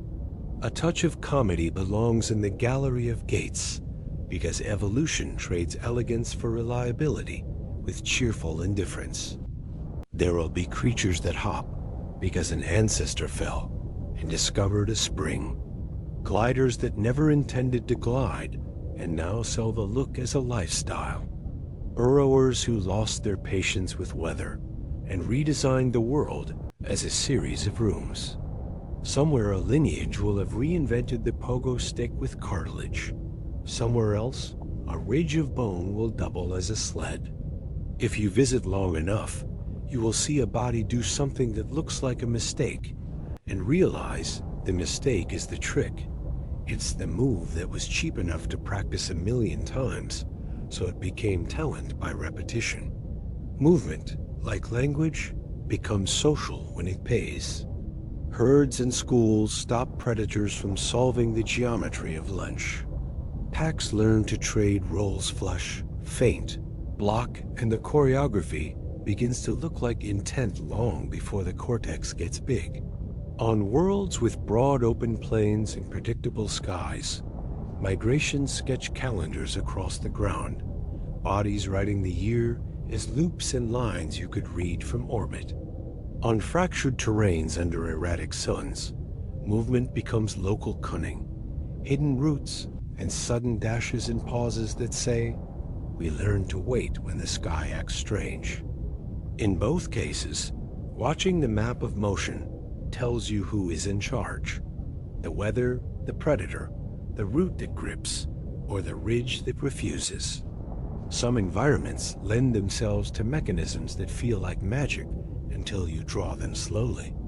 Electrostatically sticky pads let climbers walk under ledges as easily as over them when the air is dry and the particles small. Sonic footholds appear where sound can be focused enough to push against. A trick of pressure that a smart lineage could learn to use the way a seal uses water. On worlds with strong, steady fields, charged filaments can act like invisible kites. Spin them and you steer, spool them and you rise, discharge them in a spark, and an enemy rethinks its life choices. None of this needs to be flashy. If a design harvests a local gradient while keeping repairs easy, evolution will sign the purchase order. If you fold all these sketches back into our main story, First Contact as whisper, as artifact, as careful discovery movement becomes one more guide for how to recognize intention. Tracks that repeat with period and phase predictability betray gates rather than landslides. Sediment disturbed in tidy lanes speaks of traffic, not rivers. Ice scarred by parallel grooves that change with the season keeps time like a calendar pinned to a wall. An object in orbit that adjusts its attitude just before dawn and just after dusk respects thermal stress in a way rocks do not. A signal that shifts politely to account for the rotation of a world is a gate in radio. Everywhere you look, motion is handwriting. What we learn from bodies in motion is less about morphology than about manners. The successful shapes pay their bills on time, return energy where they can, keep their edges tidy, and avoid drama unless drama has a return on investment. These are the same manners we will need when we meet them. Move slowly, place your feet, keep a hand on the rail, make your adjustments in small steps, and let tomorrow be possible by not spending everything today. In the next quiet stretch, we can let those moving bodies grow senses strange and lovely, talk to each other with media we have only guessed at, and sometimes steer their lives with minds that learn to predict without bullying the future. For now, watch the way a shadow might cross an alien plane with more patience than swagger, and remember that survival anywhere is a choreography long before it is a speech. Before bodies decide what to do, they must decide what the world is, and that decision depends on doors in the skin. A sense is a door with a particular key, a promise to notice certain patterns while letting the rest drift by, like whether you can admire but never wear. Humans got a familiar set of keys and built a civilization sized to those comforts. Other worlds will hand out other curings. The result is not just different creatures, but different rooms of reality, lived in so completely that our version would feel like a guest room full of unfamiliar switches. Start with light, because it is everyone's favorite polite visitor. On many planets, the spectrum will stretch in directions our eyes never rented. Under redder suns, vision may creep downward into the infrared, where heat writes gently in the air and warm bodies stand out like lanterns even in fog. Under hard, blue-white stars and thin skies, sight might lean into ultraviolet, where pollen glows and mineral crusts sing in secret inks. Some lineages will learn to see polarization, the way skylight arranges itself into orderly angles, turning the dome overhead into a compass you can read with a glance. Others will read the glint of metallic grains the way we read faces, not because metals are romantic, but because metals remember light in ways rock does not. Sound is a room the air builds for anyone who pays attention. In dense atmospheres, whispers carry like letters. In thin ones, shouts die in their throats unless a throat learns to be a bell. Some creatures will live by pressure waves that move through ground instead of air, drumming with paws or plates and listening with bones as long as oars to the story's stone still. Under ice, the ocean will be a cathedral of soft thunder, and ears will be lines of sensitive hairs tracing eddies like signatures. In storms of steady wind, hearing might be less about direction and more about change, the ear a watchman for a gust that doesn't match the poem of the day. Smell and taste, which are not separate as much as they are two manners of the same conversation, become cartography when molecules behave. In dense, slow atmospheres with little turbulence, chemical gradients stand still long enough to sketch in your head. A hunter follows a ribbon of scent like string in a pocket labyrinth. In fast, chaotic air, noses may learn to take quick snapshots and reconstruct paths the way mathematicians reconstruct signals from sparse data, a series of elegant guesses that turn whiffs into maps.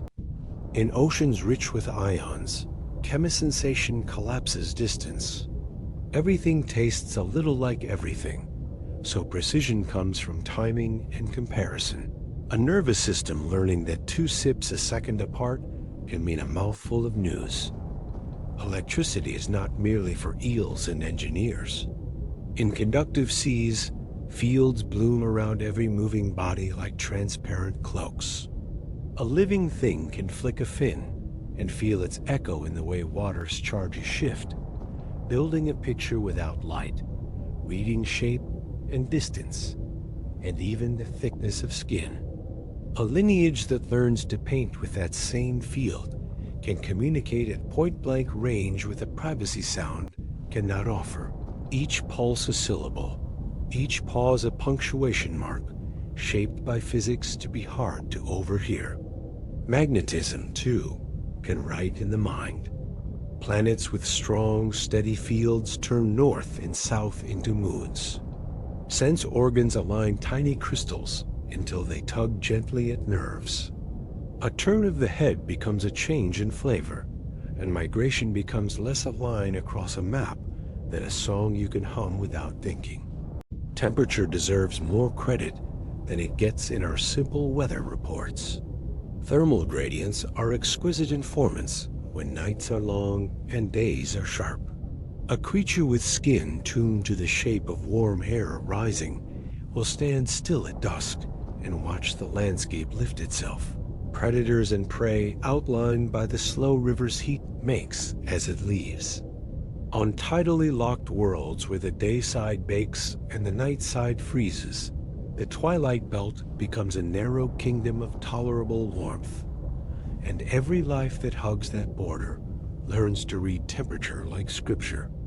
Some will carry tiny radiators and reflective skins that write their own climate a millimeter above the body.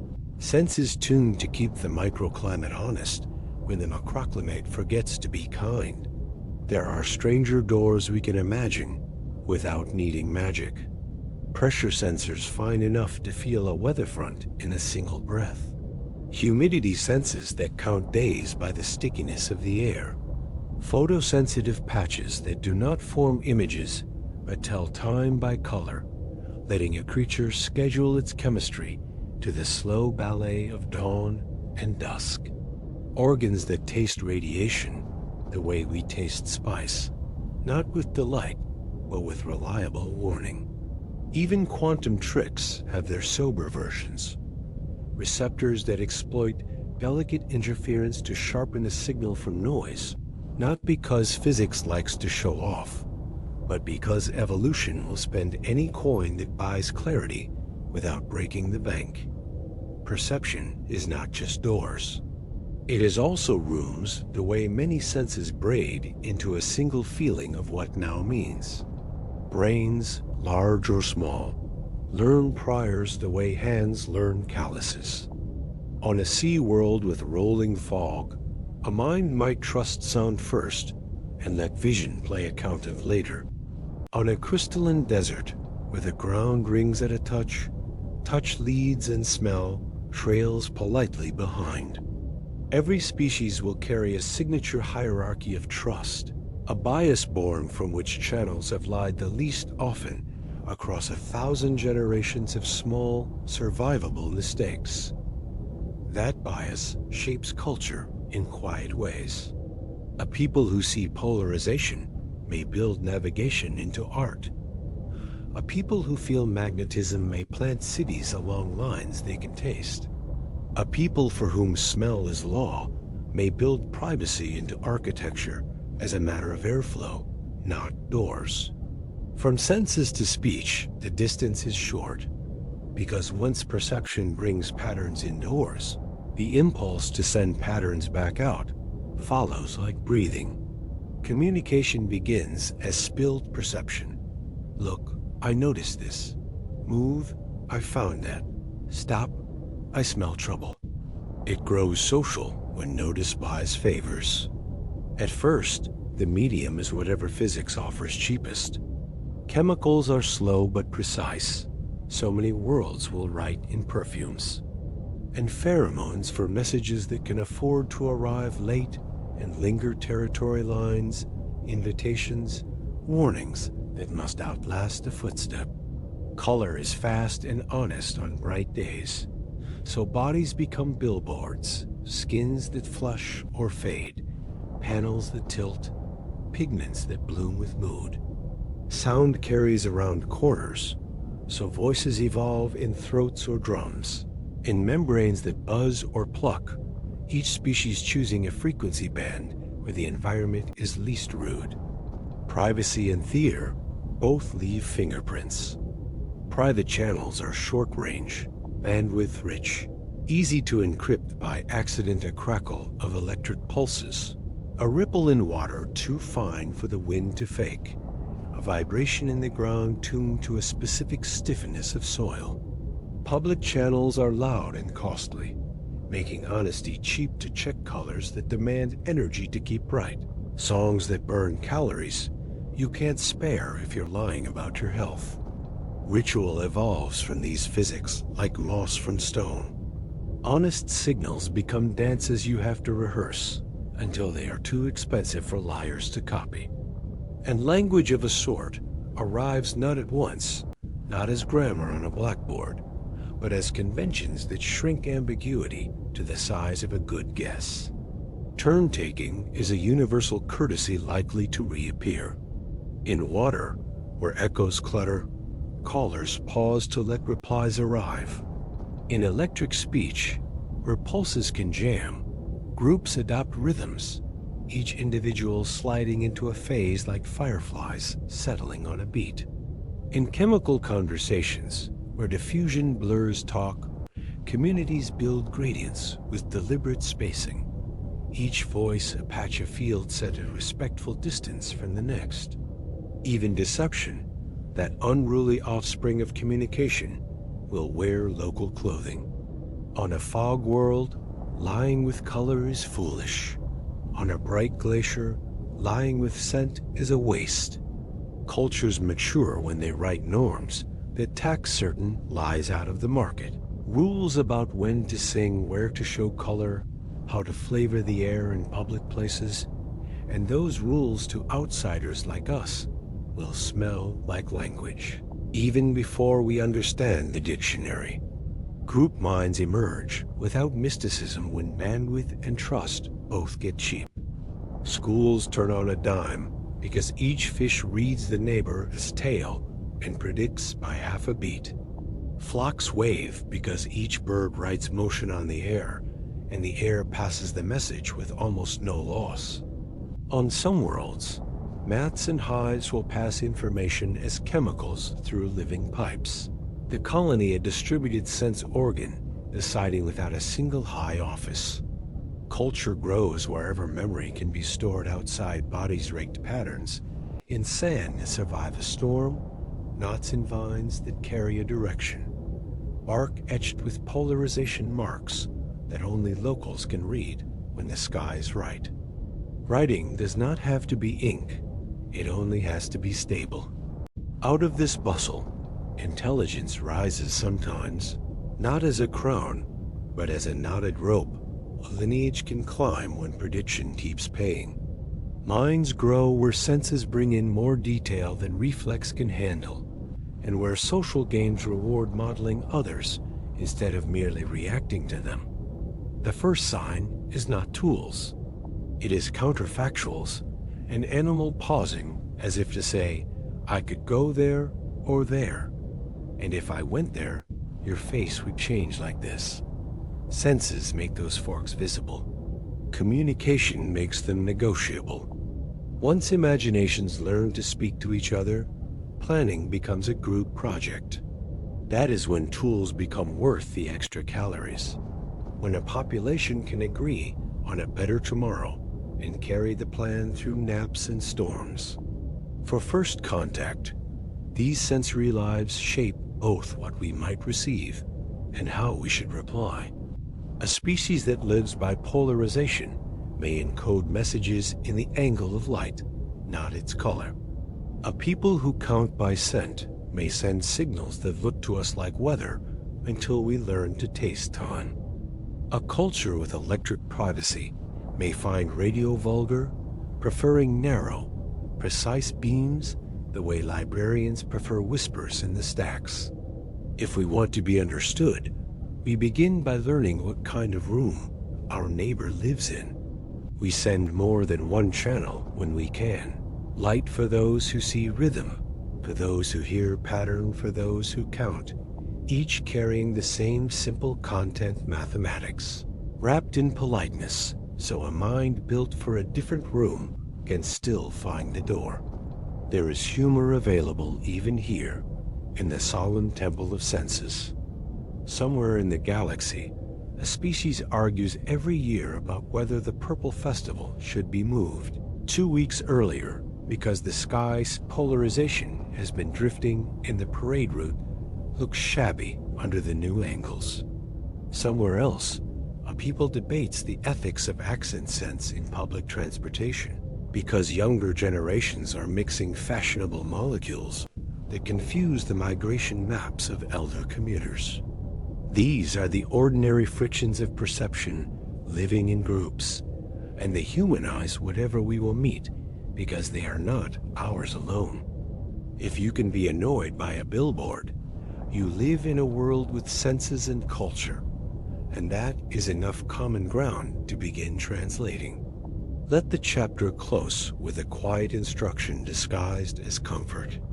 When we finally read a message we know is alien, our first job is not to translate the nouns. It is to infer the room in which the message was composed. Does it come from a people who count heat as color, who feel north as a taste, who hear stone, who speak in pulses behind a curtain of water? If we can answer that, we can choose a reply that has manners before meaning. Manners arrive earlier. They say we tried to stand in your room for a moment, and from there, the rest of the conversation can proceed at the only good speed for new neighbors. Slowly, with curiosity, and with the kind of patience only senses can nigh. Communication begins the moment one organism becomes part of another's weather, and on most worlds, that happens early. A simple chemical leap that tells neighbors to scatter can, over time, dress itself up as grammar. A rhythmic pulse that keeps a shoal from collapsing into confusion can, in a few 100,000 years, become choreography with opinions. The mediums vary with the landscape perfume in slow air pressure, in patient water vibration, in stubborn stone. Light in generous skies, but the purpose keeps circling the same campfire. To coordinate when coordination pays to warn, when warning buys time to invite, when company makes survival cheaper than solitude. Strip away the colors and the costumes, and you will still find the same skeleton in the habit. Something inside wants something outside to move, pause, or remember. On a planet where winds drift like lazy rivers and afternoons linger, you can imagine whole societies writing with scent the way we write with ink. Not letters, but blends that carry clauses, a little more of this molecule meaning urgency, a little less meaning patience. Public messages would be brewed heavy enough to last the day, marking safe paths, contemporary borders. Private notes would live lighter, flickers of spice passed at arm's length and gone before gossip can trail them home. In cities that think in aroma, architecture becomes airflow streets curve to keep meanings from colliding homes. Where porches like noses and law has a ventilator's sensibility, what is shared must be diluted. What is intimate must stay behind slow doors. Under seas that conduct electricity like rumor, entire neighborhoods might hum in pulses too soft for predators to enjoy each body. A trenchant lantern in an invisible spectrum sentences, spilling as modulated fields that paint distance and shape and mood. There the privacy we prize in whispered words would travel in the thickness of skin and the timing of a fin. Twitch and gossip would be a technical skill, measured in the finesse with which you ride eddies without leaving the rude wakes that give eavesdroppers a foothold. Courtship would be duet two bodies, knitting interference patterns that only fit if both partners. No, the dance and lie detection would be a physics problem as much as a moral one, because false notes literally fail to add up when the water keeps the books. On bright, dry continents beneath orderly skies, color becomes grammar. Bodies bloom and fade in palettes tuned to the native light. Pigments that drink some wavelengths and shout others. Panels that tilt like shutters to say the difference between maybe and yes. You can picture markets alive with skins that negotiate price in pulses council houses, where elders hold their hues steady as at promise festivals, where a whole valley times its pigments to the orbit's anniversaries, until tradition becomes a calendar you can see from orbit. Such a people would build libraries in mosaics, not as pictures, but as sentences frozen in ceramic, and their arguments would be murals that dry too slowly for rashness to win. Even stone speaks when you press hard enough and listen long enough. In quake-prone lands or on worlds where thick forests act as dampers to every other channel, tribes may take up residence in the ground's shallow ledger, tapping with plates and cadences that travel miles through roots and bedrock. A trail would be not a line on a map, but a beat in your bones. A frontier would be a place where rhythms change key, so abruptly your ankles feel it before your ears argue. Language here would grow patient, because replies travel like weather, and politics would learn, early and well, the value of turn-taking, because overlapping messages blur into earthquakes, and no one debates long under a falling ceiling. Honesty and deceit, those complicated twins, do not belong to humans alone. They belong to any game where signaling opens doors and calories are finite. Honest signals everywhere will tend to cost enough that cheats can't afford the disguise for long. The pigment that must be fed to stay bright, the pulse that burns more energy than a weakling can spare, the scent whose ingredients must be stolen from the diet only the truly healthy can maintain. Cheating will still try to slip through the cracks, of course. Selection adores mischief until the invoice arrives. Cultures mature by writing rituals that make lying expensive and comprehension cheap, and economics of attention framed as etiquette. Sing this long if you want to claim this much, display these stripes. Only if you intend to share that resource. Pause this many beats before you reply if your answer carries obligation. From these physics and budgets, social lives bud almost by necessity. Cooperation begins as a trick for getting past a day's weather and ends as a habit with furniture. In schools and herds, information flows along edges first nearest neighbors, predicting one another by half a heartbeat, and then, in the cleverer lineages, across the whole crowd through shortcuts that look suspiciously like networks. A mat of organisms learns quorum, counting silently in molecules until a threshold tips and the whole colony changes mood. A band of flyers learns consensus, voting in the tilt of a wing while the storm gathers to the west. These aren't metaphors.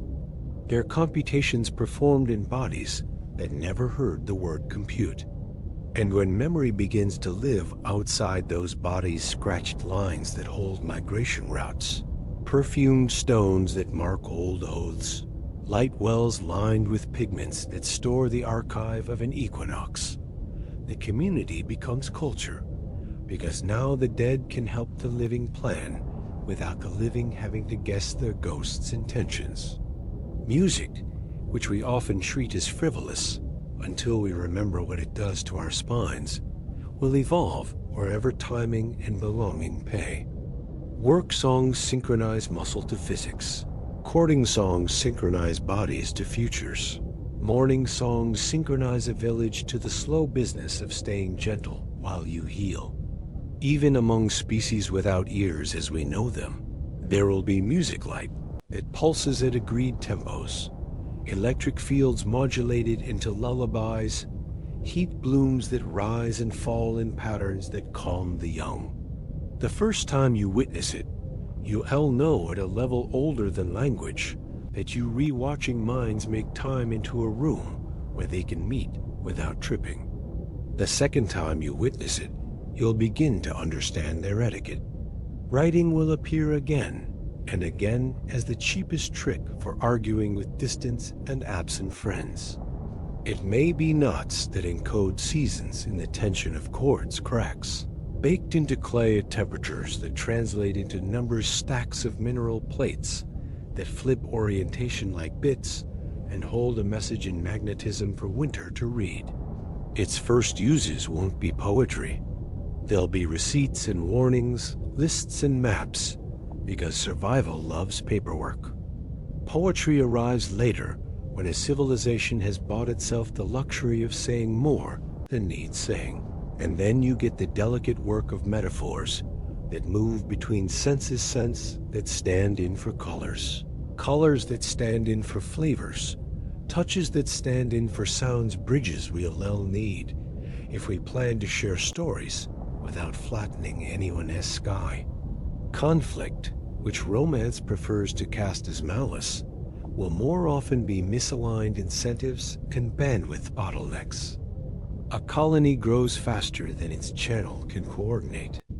A city's scent code becomes so fashionable that it confuses the migration maps elders carry in their heads. A ritual loses the cost that kept it honest and becomes an invitation to cheat. Healthy cultures patch these holes with humor where they can and law where they must. Humor, incidentally, will be our first true translator. If you can laugh at the same small absurdities, obvious workarounds that everyone uses, but nobody admits, rules that exist to make other rules bearable, you share not just information but temperament. And temperament is where trust begins to grow roots. All of this winds back to first contact in a way so modest it risks being overlooked. If we hope to say hello and be understood, we must choose channels that honor someone else's rooms and tempos. A cautious first packet might be like a small sampler plate sent across a quiet table light for eyes that read light. Rhythm for bodies that hear or feel beats, ratios for minds that count, pauses long enough for cautious neighbors to check their own calendars before answering. We should expect replies that behave like local weather rather than speeches, and we should write protocols that reward patience. Wait twice as long as you think is polite before you speak again. Assume your first 5 messages are being read by archivists, not politicians. Assume translation will start in the department that handles bills and maps, because bills and maps are where all civilizations keep their most reliable verbs. If you want one last picture before we slide into intelligence as a specialized form of social habit, imagine 2 communities separated by a narrow channel. On one side, a village that talks in color. On the other, a village that talks in ground beats. Neither can cross easily without losing their breath. But at dusk and dawn, the light is kind and the air is still, and the stones in the shallows carry vibration like a friendly rumor. They meet there, painting stripes on rocks that match the tempo of agreed taps, a hybrid speech that exists nowhere but along that border. That border is where first contact truly lives, not in one room or the other, but on the shared ledge where physics lets the grammar of one world shake hands with the grammar of another. From ledges like that, intelligence grows into something we can recognize from far away. A mind that not only predicts and remembers, but does so in company and chooses to make the future a group project. Intelligence does not arrive as a crown placed on a species' head at noon. It arrives the way weather does, by degrees, by drift, by small advantages that survive the week and then the winter.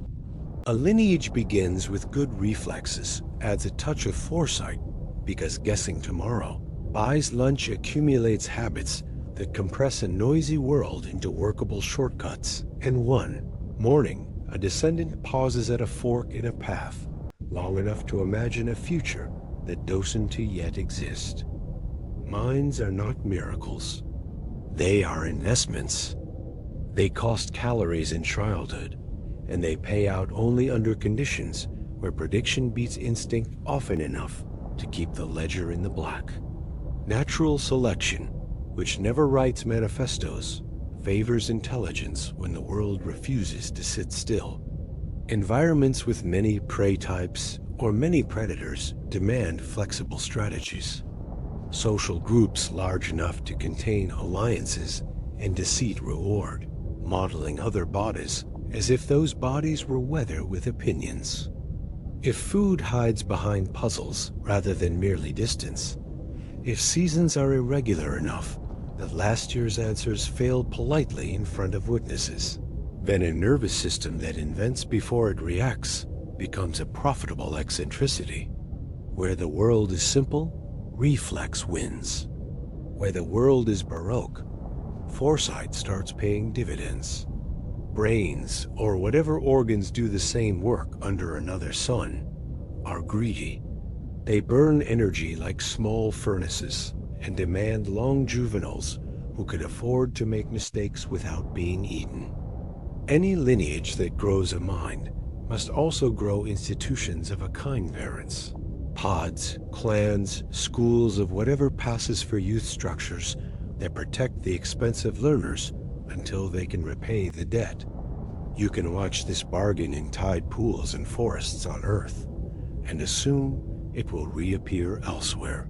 The bright young linger the elders teach by accident at first and on purpose later, and a culture. Even a small one begins as a long childhood extended by kindness. The earliest currency of intelligence is not language or tools. It is counterfactuals. A creature stops in the path and runs a tiny simulation. If I go left, the scent strengthens. If I go right, the ground grows soft. If I wait, the shadow will move. That private cinema, repeated often enough to matter, favors neurons that can hold images still for a breath and compare them without getting confused by the noise from muscles wanting to move. Soon enough, those simulations include others. If she sees me, she will sprint. If they notice the trail I noticed, I lose my turn. If I appear harmless now, tomorrow will be easier. Theory of mind treating other lives as prediction problems, rather than furniture sneaks in there, quietly and without ceremony.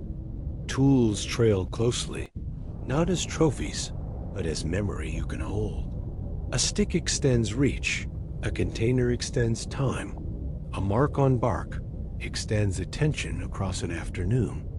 Manipulators help, but are not mandatory. You can wrap problem solving around feet, lips, cilia, fields, whatever your world handed you. Fine control is the multiplier, and it has many embodiments. Fingers that pinch, tongues that fold, tentacles that can be both ropes and lace, caddisfly-style builders that weave homes from whatever the stream delivers. Fire is a local trick, astonishing on Earth, irrelevant underwater, replaced elsewhere by solvents or pressure or light, concentrated in ways that coax chemistry to cooperate without smoke. Technology is not the story of one element behaving.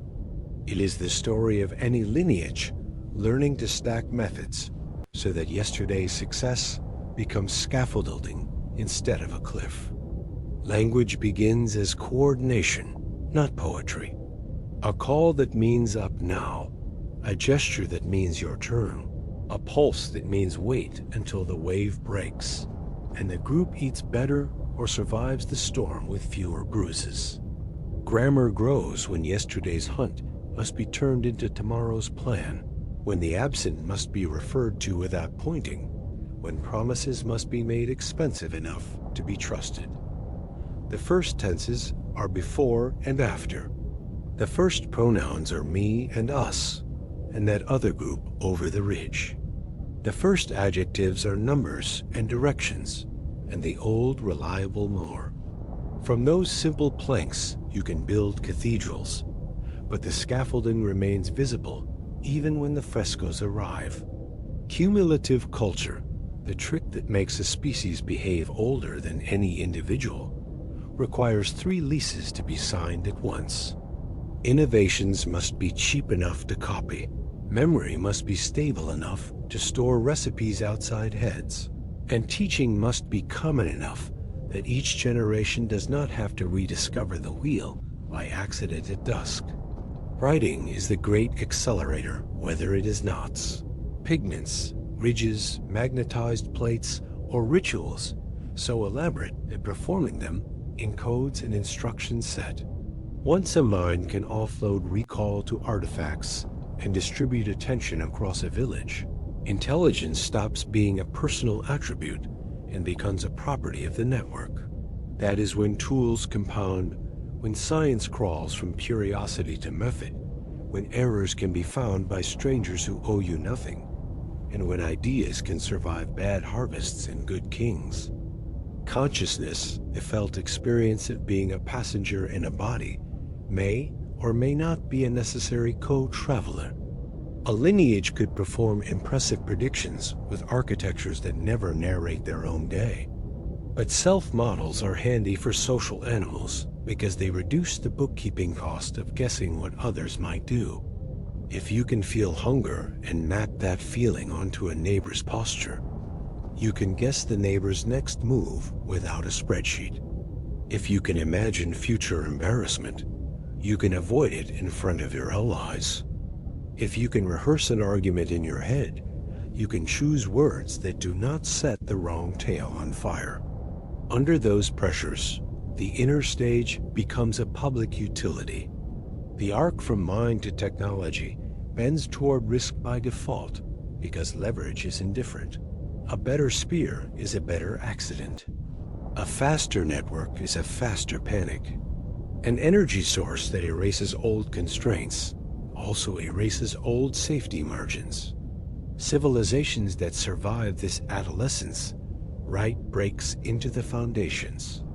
They build norms that make honest signals cheaper than lies, laws that keep incentives pointed toward futures rather than quarterly applause, and rituals that make maintenance visible and admirable. They prefer to be corrigible, that is the engineer's word for systems built to be corrected without exploding, because they have rehearsed being wrong more often than they have fantasized about being right. You can hear echoes of this in our earlier chapters, because survival keeps telling the same story with different accents. Convergence evolution's habit of solving similar problems with rhyming shapes works on minds as well as bodies. The details will differ, the decorations will delight, but certain motifs will keep returning. Long childhoods with play as research. Social learning that rewards good imitators and better critics. External memory as the bridge between villages and centuries. Status granted not only to the brave, but to the reliable and the fair.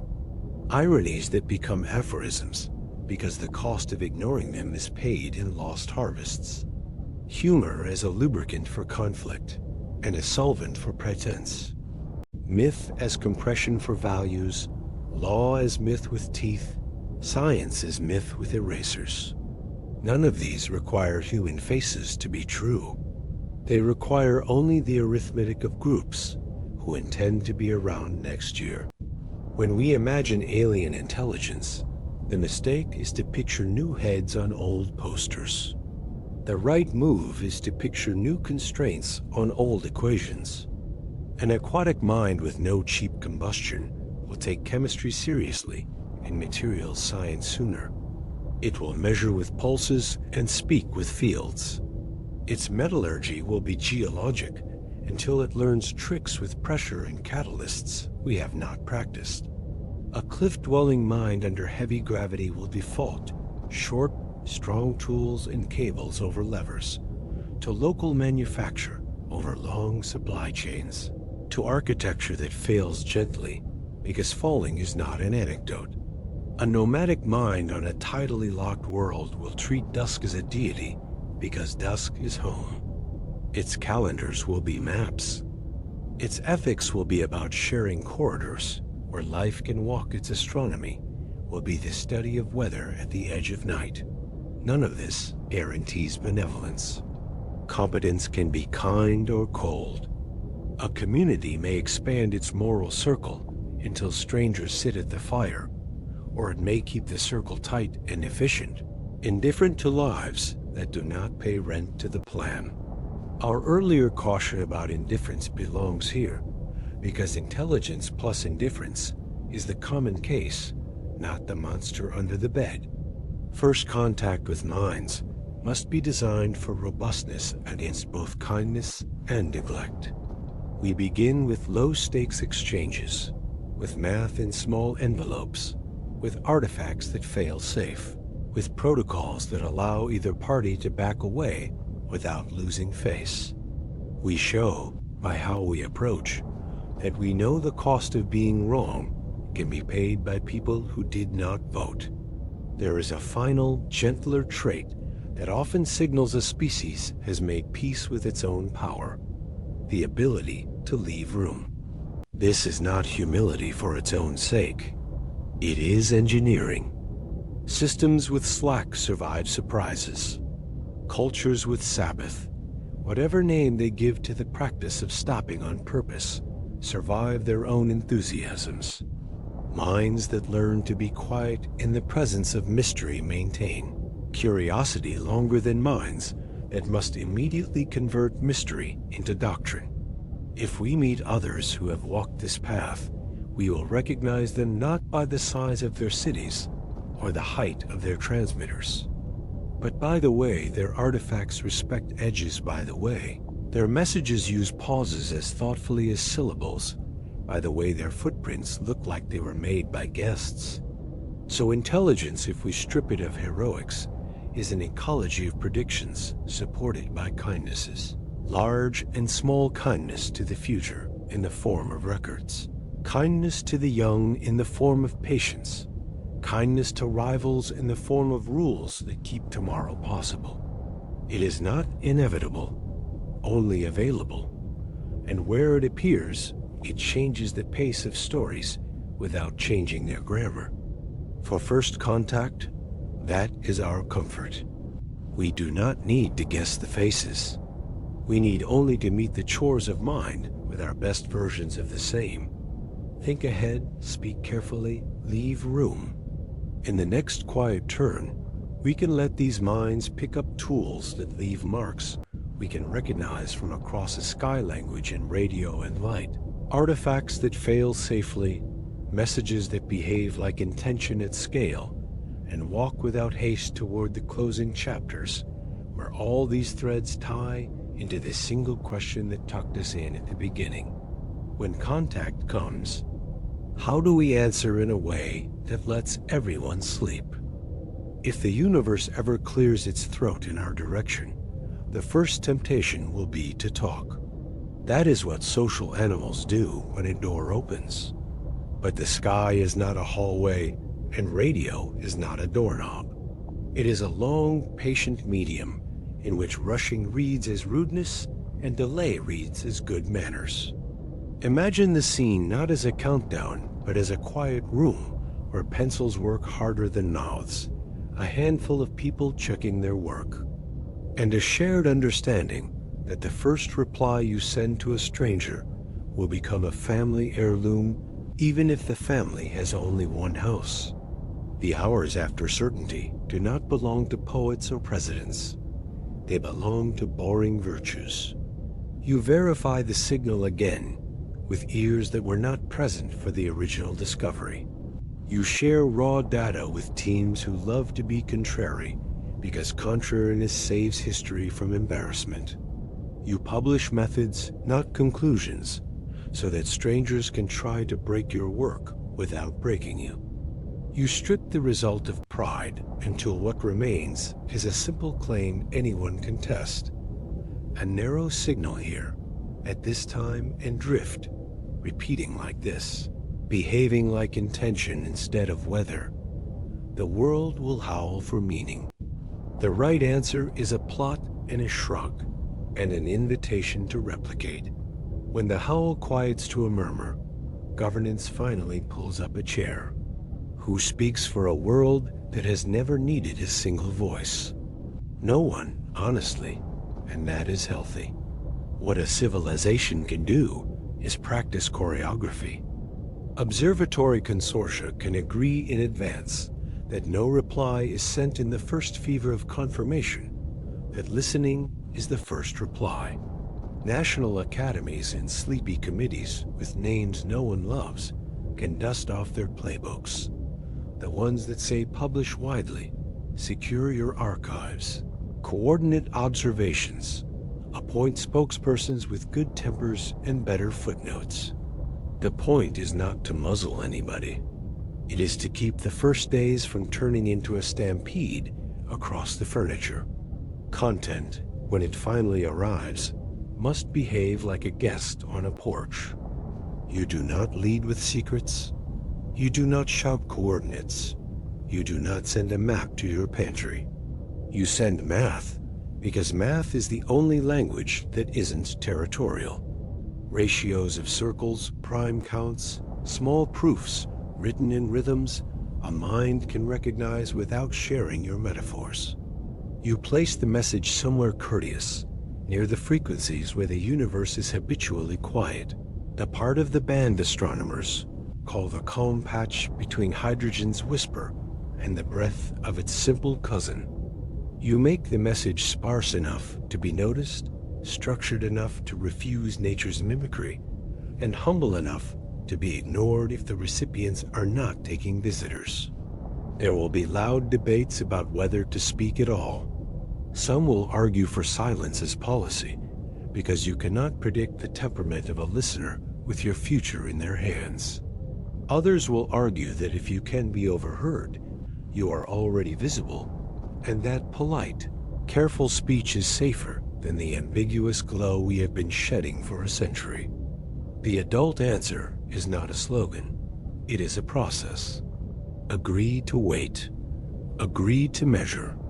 Agree to make any message the product of many hands, with many opinions under lights, bright enough to chase away personal myth. Agree that reversibility is a virtue even in radio, a beacon you can turn off, a schedule you can pause, a content you can revise without exposing yourself or anyone else to consequences beyond weather. Every part of that content will carry tacit promises about us, whether we mean them to or not. Order suggests our appetite for order.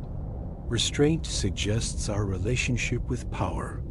Patience suggests our opinion about time.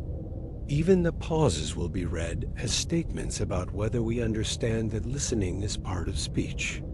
We can aim for kindness without performance. Describe physics as if we expect to be corrected. Describe ourselves as if we remember we live on a damp rock with a thin sky and an affection for gardens. Leave out anything that invites an accident at scale. There is no nobility in oversharing with strangers when the neighbors at home will pay the bill. Language lovers will want to smuggle poetry into the envelope. They will not be wrong, merely early. The first packet is scaffolding. It tells another mind where to put its feet while walking a bridge built of arithmetic. If there is a second packet and a third, those can carry the stir of music and the shape of a landscape and the joy of a child naming the moon. But even then, the format should remember that we are writing for senses we do not know. Picture is a boast if your recipient has no eyes. A melody is a shrug if your recipient lives in a stone room. Patterns that survive translation are kinder than any pretty thing that dies in transit. There is a quiet technical art to making a message easy to notice without becoming intrusive. You choose a cadence that says intention by refusing the random, but you choose it sparingly enough that you are furniture, not fireworks. You aim your beam like a pencil instead of a floodlight, because a pencil is a promise about control. You pulse long enough that someone measuring in a different calendar can still stitch the pieces together, and you also plan to go away so that your presence doesn't turn the sky into a permanent installation. Even generosity can be vandalism if it refuses to end. Risk does not vanish in a well-lit room. Signals can contain triggers by accident patterns that mean nothing to us and too much to someone else as machine. That is why you start with description rather than code, with constants rather than commands, with patient repetition rather than novelty. That is also why you do not embed anything that could be executed, even in imagination. No recipes, No tools, no plans, and especially no promises your descendants cannot keep. The safest content says, "We are here. We think, we count, we wish you well," and then gets out of the way. On the far end of the line, if there is anyone listening with a pulse and a schedule, the reply will arrive on a calendar that humbles us. Years if they are near, decades if they are polite but busy, lifetimes if the speed of their culture is measured not in news cycles, but in harvests of sunlight. We can build our institutions to outlast our breath, to carry intent forward without the brittle urgency of a single generation's mood. We can teach our descendants how to read the old envelope and nod, and then write another one with the same hand. And if the message we heard was never meant for us, if it was a beacon for someone else, a table of contents pinned to the night by a species that learned to speak across light years by leaving pamphlets at agreed crossroads, we still behave like guests. We listen. We learn. We resist the urge to answer a conversation that wasn't ours to join. That restraint is not defeat. It is the most adult form of curiosity. It leaves room for a future in which we might meet the intended recipients without having introduced ourselves by interrupting their mail. You can make all of this very ordinary by picturing a small community on a coast learning to use a lighthouse. First, they decide not to swing the lamp wildly whenever they see a shadow. Then, they agree on a code that any ship can learn without knowing local gossip. They repair the lens when no one is watching and write down who has the night shift so the job outlives petty arguments. They remember that the lamp is for navigation, not for theater. And on clear nights when no one sails, they do not feel lonely. They feel prepared. The rest of the story artifacts close to home, beacons far away, biology in a vial, and etiquette on a wire ties back to the same center. If first contact begins as a whisper, our first reply should be a whisper returned, clean, reversible, and honest about our limits. The chapters ahead will turn from radios back to rocks again, to the attic of our own system, where a patient object might already be waiting, and to the closing room where we put Mars, messages, and minds on the same table, and try to leave you with an ending soft enough to sleep on. For now, let the image of a quiet beam crossing a dark room be enough.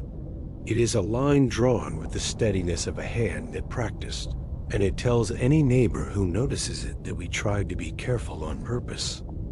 The night has grown kind around us, and the questions that began sharp now sit like smooth stones in a bowl. We have walked past radios and artifacts, past bowls of Martian water that may have kept time for chemistry, past careful machines that could cross a sky without noticing. You have passed senses that build different rooms of reality and languages that braid those rooms together. We met indifference without fear, risk without drama, and intelligence without a crown. The promise underneath all of it is smaller and better than spectacle. First contact, whenever it comes, will reward patience more than noise, courtesy more than speed. If the message arrives as a faint, disciplined line in the radio sea, we'll treat it like weather that learned grammar. Measure before meaning, answer only with math and kindness, and let silence do half the speaking, so no one trips. If it arrives as an object in our attic, something that behaves like a plan, we'll orbit our questions at a safe distance learned by light and time and leave its surface exactly as we found it, because being a good guest is the first technology any civilization should master. If it arrives in a vial from Mars, we'll take the smallest truth seriously, whether it says the cupboards are bare, the family album is larger than we thought, or life writes itself with a second alphabet. Each answer narrows the mystery without shrinking wonder. Each one asks the same favor. Be the kind of species that deserves tomorrow. We've also let ourselves look farther into rooms we may never visit. Between stars, distance turns bluster into arithmetic. That is why the earliest hellos are likely to be postcards and not door knocks.